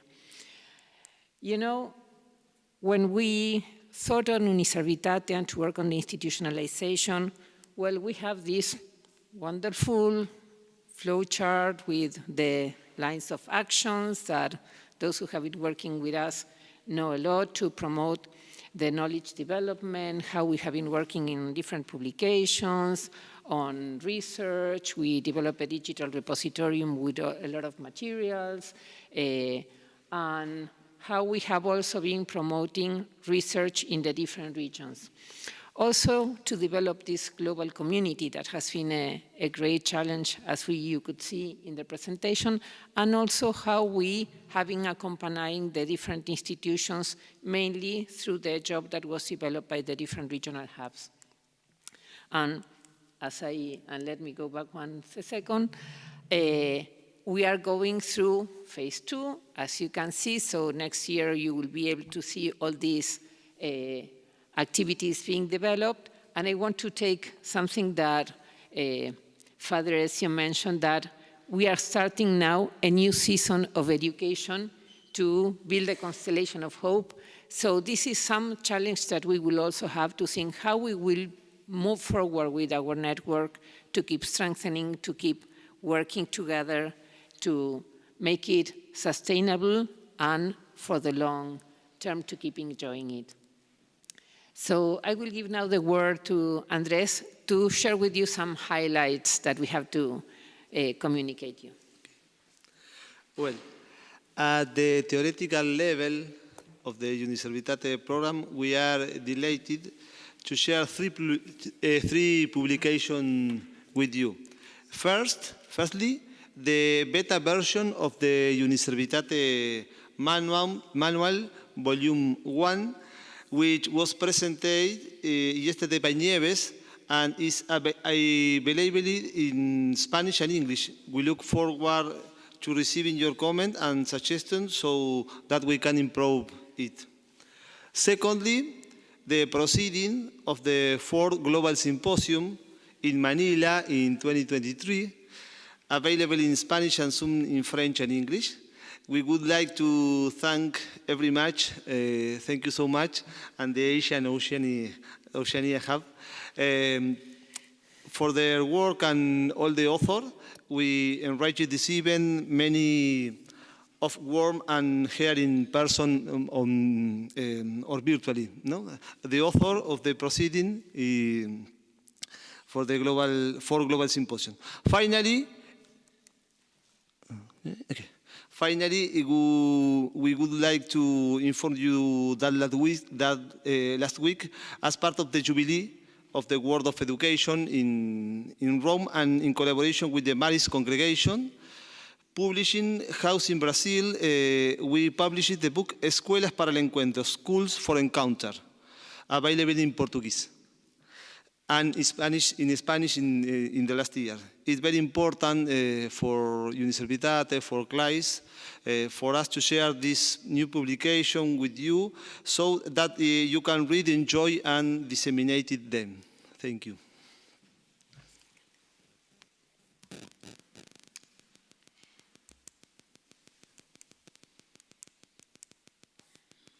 Okay. We also want to share with you another publication. As you can see in the picture, there are many people showing a drawing, and those are international participants that were in Buenos Aires last year and joined us for our Buenos Aires conference. The day before the conference, there was a visit to a community project developed in a partnership with the Catholic University of La Plata. And what we did was preparing the visit to promote an exchange. We invited participants that were attending that center to send tales from their hometowns so that there could be a meaningful exchange with the kids while they were waiting for medical attention in that center. So those designs were developed by students of another university, the University of La Plata, and were distributed to the authors that shared their tales. So it was just an initiative to promote an exchange, but actually we got really excited because it turned out to be a really meaningful exchange. And so today we are happily announcing you that this book of pictures and tales that come from different parts of the world have become an actual publication. The authors of this publication... Está María conectada, María de La Plata. Okay, so Maria Blasiuk from the University of La Plata is also connected, so the applause goes also to her and to the extremely wonderful work she has done to make that happen. But here in this room, we have two of those authors, so I would like to thank Marianne Knopps, who is here with us.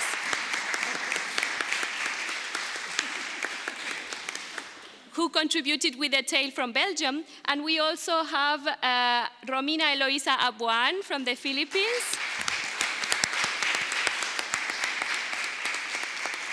who not only contributed with a tale, but also you will see, if you download the publication, you will see that as we got, we are very creative and we invite new things. So we also wanted to make the book accessible for people that may not be able to read. So there's also the possibility to listen to the tales in Spanish and in English, and Romina is one of the voices for the tales. So another thanks goes to Ramos Mónica, Densa Charles, Luerequera Bernard, Calama John Baptiste, Gargantini Daniela, with Zoa Stanzak Silvia, pardon my Polish, I'm not good at Polish, Logosa Wilopit Katarina, Malgorazza, Blasiuk Maria de Los Angeles, and Tresca Isabel Teresa. A big, big applause for all those people that contributed to this to happen.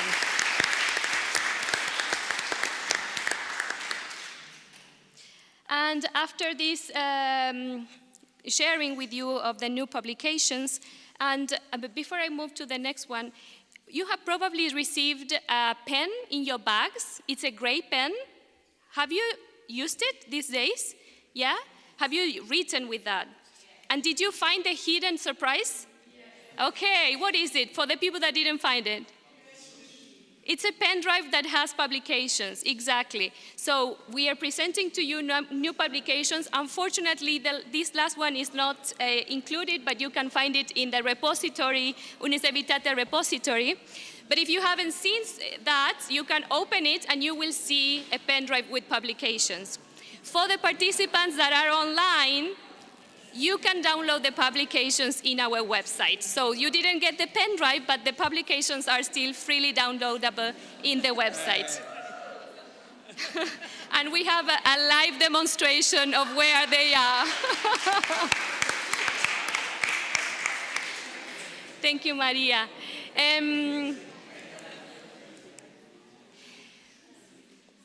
This map was also presented yesterday in the opening. It's our Uniservitate map of hope. And as you can see, there are stars and dots. This is the actual picture of our map. But this map continues growing. We are welcoming new institutions to join. And we are, so maybe first saying that we usually like to see the maps to see where our institutions are located, but sometimes maps seem to be just a plain drawing with some dots, and we also like to put some pictures to make it more lively, because we construct this map of hope and this community also not only by meeting online, but also through these encounters that give meaning to our constellation of hope. I think that during these days we have all had the possibility of talking to people that are working in different educational levels, maybe not in an educational institution. There were possibilities of exchanging between students, professors, researchers, administrators, even authorities, and this is how we like to build our constellation. Our constellation is constructed within the institutions in which we work, but also in connection with others that may be from a different institution, maybe from a different congregation, belonging to a different network. But the important thing for us is how we make this constellation, bringing what we have to make it rich and to nurture it. So it is the constellation that it is also because you are making it, you are shining it in a way that makes it unique. So thank you very much for being the constellation that we have nowadays. And so we would like to share with you that we are going to open the call for memberships for the next generation of institutions joining the program. I will read from here some technical aspects. The membership is an opportunity for new universities to join our program. So those universities that you have been in touch with and have manifested their willingness to join the network, please let them know that the call is now open. It implies no cost for those institutions, and it is renewed yearly. What are the benefits and the services for those institutions that are joining our membership? It's, of course, as you know, a global network, a learning community. You have the chance to receive a bi-monthly newsletter, the access to self-managed courses and digital resources developed by the Uniservitate community members, the participation in the call for small research grants. Actually, the date that is announced was the call that already finished this year, but also you have the possibility of joining the Uniservitate Award, which is going to be, it's going to occur next year. And of course, you have the possibility to access early registration for global symposia and for applying for posters and participation in roundtables. And then also to connect to the regional hubs and the regional movement from where your institution belongs to. How to become a member?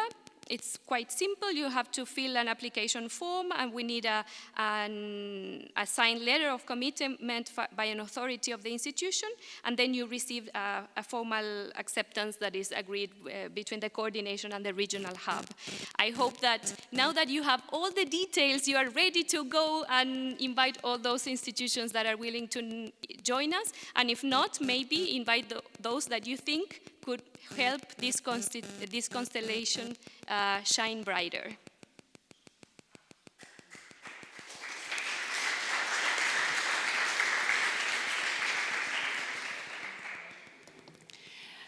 So one of the challenges that we have, incorporating new members is how to systematize the information and how to keep building bridges, in this case, through technology. And also whenever we think about how we can make this network sustainable, well, we need to identify good partners. So that's why you might be asking why these two people with the Keep Pulse sign is here. It's because they have been accompanying us since many months to build this virtual space, this virtual community that we will be sharing information with you. Because one of the key things is that we have identified the opportunities that being a global network to be able to exchange and share strategies, resources, and to communicate with those who are working on the same topics through service learning. And also the different events that we organize globally, but also regionally. So for instance, we recently in August celebrated a conference in Buenos Aires, and one of the key topics was service learning in prison contexts. So this was just a draft version of what we want to achieve. So now we will start working with those who are involved in that topic to be able to access the resources of that event, but also to keep adding other experiences, other resources, and to connect directly through the platform with those who are involved in that topic, or many other topics that we can also incorporate in the platform. So I want to invite George Luke, if you can say some words, at least for everyone to know what this is about and how it can contribute to promote service learning. Okay, I don't know if you have to turn it on. No, you have to turn it on. Hello, how is everyone? I actually agree with Maria here too, because there's some instances where I was thinking, I am eating with you all. I don't think you all know why I'm here, but I love the food here. All that to say, for those that haven't met me, my name's George. I am the CEO and co-founder of a technology company called GivePulse. Started 13 years ago in the US. I know that the word US is a little bit nerve-wracking. Don't mind what I just said there. I am here. And for those that aren't familiar with what we do and how we approach our work, GivePulse is a technology company where we're very focused on helping you establish, nourish, and evaluate community partnerships. But then also not only just any community partnerships, it's also how do we understand if the partnerships are improving the outcomes of the community. And so we're very fortunate to work with Kleist, we're very fortunate to work with you all to understand deeper in terms of the context of how you all build partnerships and also how you ensure you're improving the outcomes of the community. And it's difficult. And I think it's just very simple to say that if we could understand all the great work that's happening from Iraq to Afghanistan to Belgium to UK, I think it would be really amazing if we don't have to relearn all these amazing work that's actually happening in all these different places. What if we could identify exemplary projects and then scale that, share that? It would be amazing. And so all that to say, I think being a partner and a collaborator, it would be amazing for us to help be a part of this story, to be that constellation that the Pope has said. So just very thankful that Lauren and I are here in this space. We do have a table if you guys have any questions, but we are going to be staying for the reception. So hopefully you guys ask those questions. And thank you so much. Thank you all so much. Thanks.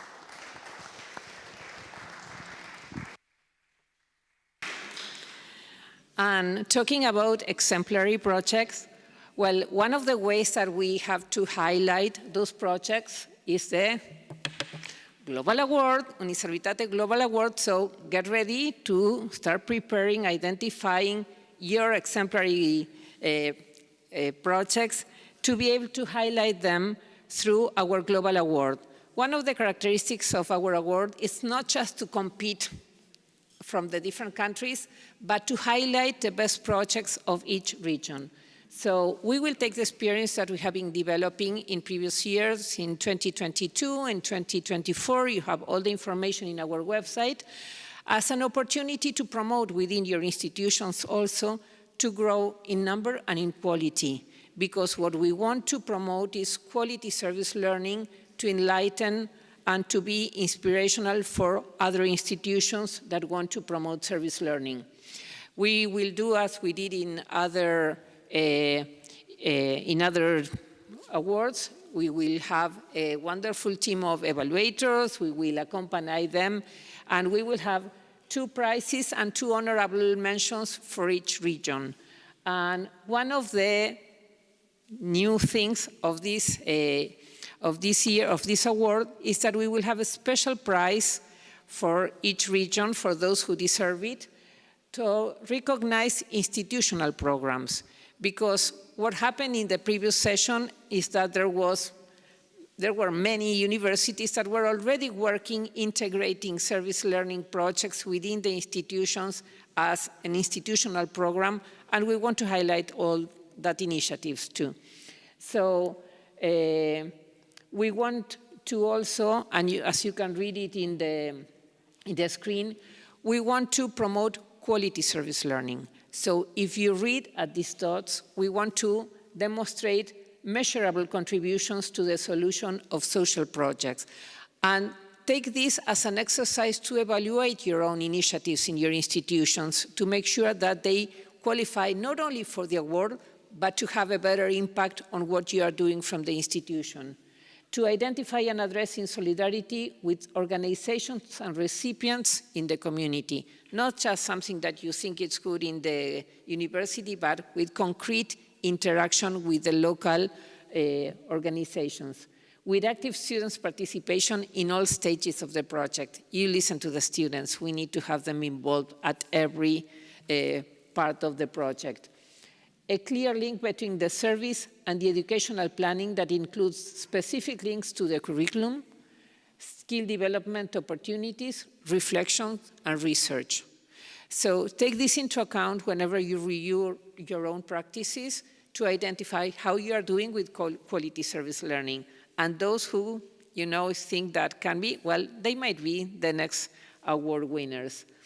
Well, this is information that you will find in the website as soon as we recover from organizing this symposium. But all the Catholic higher education institutions can participate, even they are not university. If they are higher education, they can participate. All that are part of the Uniservitate network.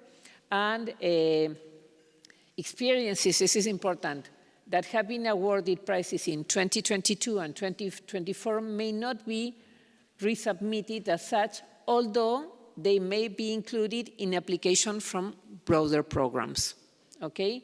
So this is information that you will receive.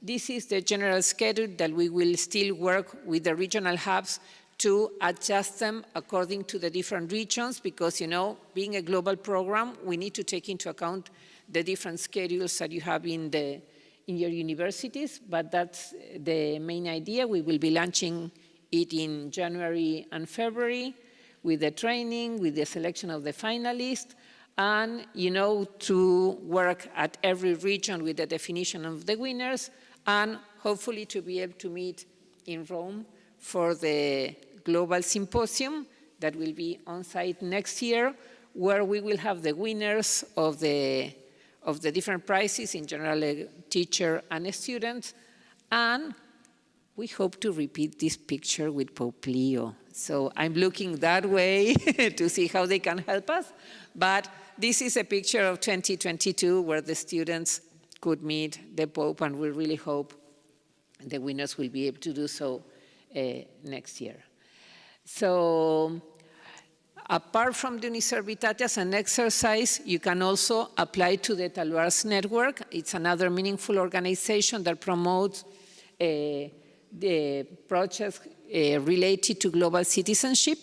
So you can apply. I think the deadline is in March 2026. So you can start identifying good practices to apply to this meaningful award too, and then you can also apply to the Uniservitate award. But we wanted to know about these other applications, since Taluars network is another very it's another organization. We are working with them, and they are doing a great job too. So as Nieves mentioned in the beginning, we are working on a global diploma. So anyone who feels that could contribute with the diploma, feel free to contact us. We are also exploring micro-credentials or other strategies that might help us to credit the diploma in the different countries, because, accreditation, we know it's key, and we have this challenge to have a global diploma, so we are working on that. Any help or ideas that you can contribute, more than welcome. And what else? And, well, as every year from CLAIS in Buenos Aires, we organized an international conference. It will be number 29 next year, without missing one. So we really hope that you will be able to participate. So go back to your universities, start mentioning the importance to share with the global community, and we hope to receive you in Buenos Aires. And if not, in Rome, we still need to set the date by the end of October, beginning of November, 2026. So I think we are almost with the information, and I think now it's the time that we know everything that we have shared, everything that we wanted to share with you. So it's recognition time, because to organize these conferences, many of you already know how much it takes, mainly doing it online, because we have been working for many months from Argentina, early in the morning, with the middays, with the with the Catholic University of Eichstätt-Ingolstadt.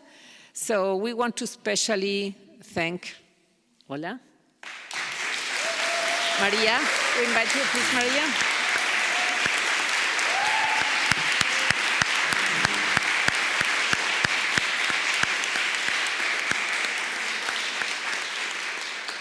But we have more. You can stand. Come, Maria, please. So I also want to invite Simone, because she has been there standing and working a lot with a lot of preparation of the technical issues.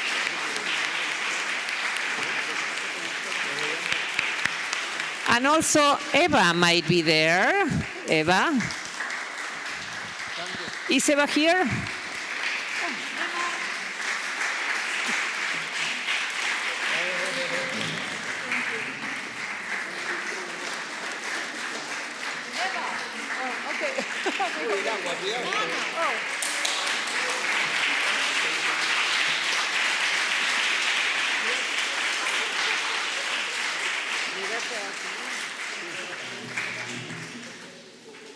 Verona.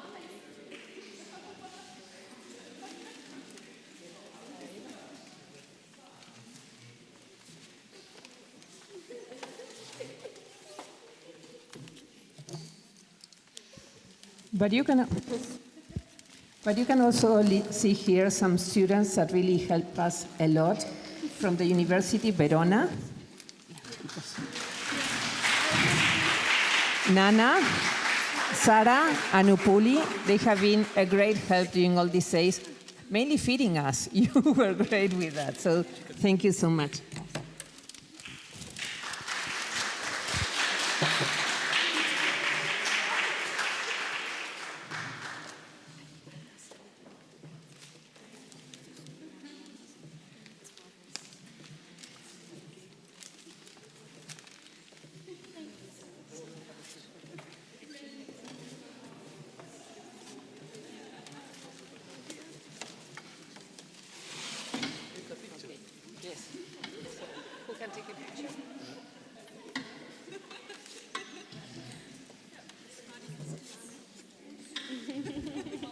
So they are the ones who have been working a lot, but we know that there was a lot of people behind the screens or behind, in different rooms. So I don't know if we can show the people who is in Zoom. Is it okay? No, it's not possible because it's a webinar. Sorry. Okay, well, we cannot show them, but the interpreters and Milagros. yes, behind the scenes we have a wonderful team from CLAIS in Argentina that they woke up very early yesterday. I'm sorry we cannot show them, but okay, so if they can turn on their cameras, it would be wonderful to see them.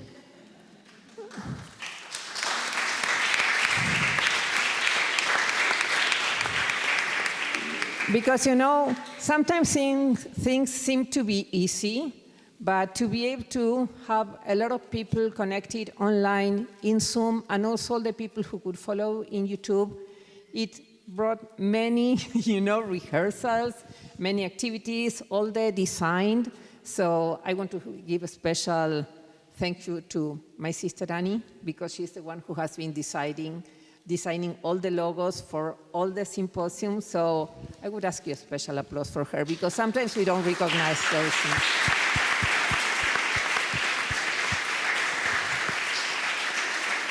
And for all the communication team who has been working very, very, very hard to, to bring all the information, not only for you to receive it here, but also in social media. You can see in our social media, in Instagram, in LinkedIn, in Facebook.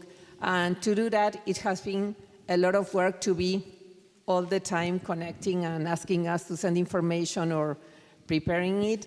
And all CLAIS team in general, because you cannot see them, but in our WhatsApp, you know, they are constantly sending messages that they would love to be here, and thankful to all what you are doing, because it's the way that we keep learning to keep sharing our knowledge with many other institutions and universities.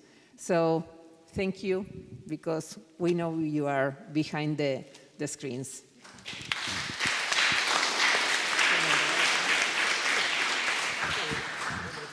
Okay. Okay. So we have the prayer.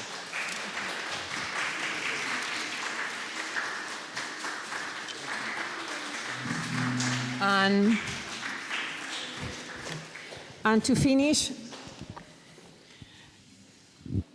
you can see that Brother Alejandro is not here. He had to go back to Bethlehem University, but before leaving, he wanted to share a prayer with me, and I thought that it was a very nice prayer that we could share as a closing, because it really relates to what we have been working and talking about during these days. And if you don't mind, you will be able to read it in English, but I would love to read it in Spanish. So let me.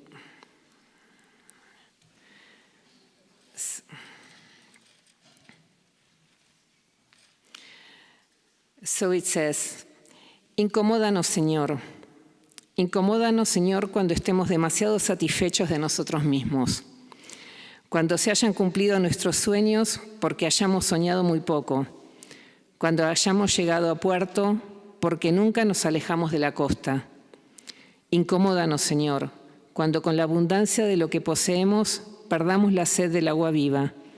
Cuando enamorados de la vida dejemos de soñar con la eternidad y en nuestro esfuerzo por construir una tierra nueva hayamos desvanecido nuestra visión del cielo. Incomódanos, Señor, para atrevernos con valor a navegar mares más vastos, donde las tormentas,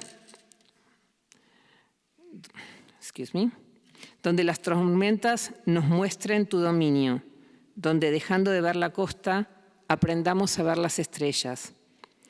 Te pedimos que alejes el horizonte de nuestra esperanza y nos impulses hacia el futuro con fuerza, valentía, esperanza y amor.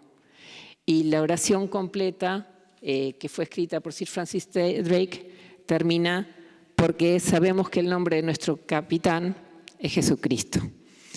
Así que esperemos que podamos seguir mirando las estrellas, que no tengamos miedo a todas estas cosas que nos incomodan. So I really hope that even though these things that disturb us will help us look at the sky and remember who is our captain. So thank you for sharing these wonderful dreams, these wonderful days, and let's keep enlightening our global community. And as Publio says, remember that each of us, each star, we may all have our own brightness, but together we can chart a course. Unity is our most prophetic strength. So let's keep us together. Thank you so much.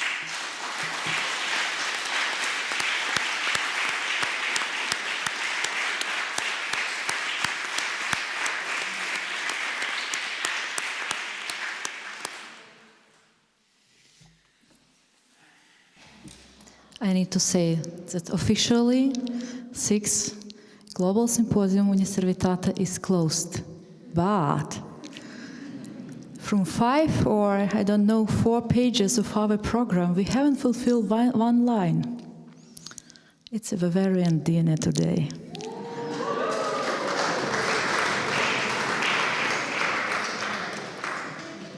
Please feel and welcomed very warmly today at 7 o'clock to the restaurant Krone.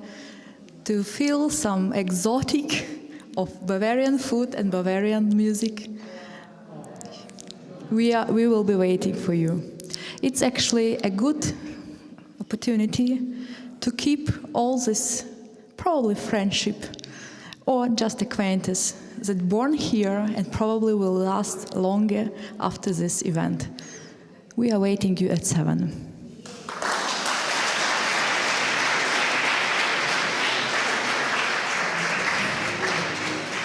Let us make a joint photo.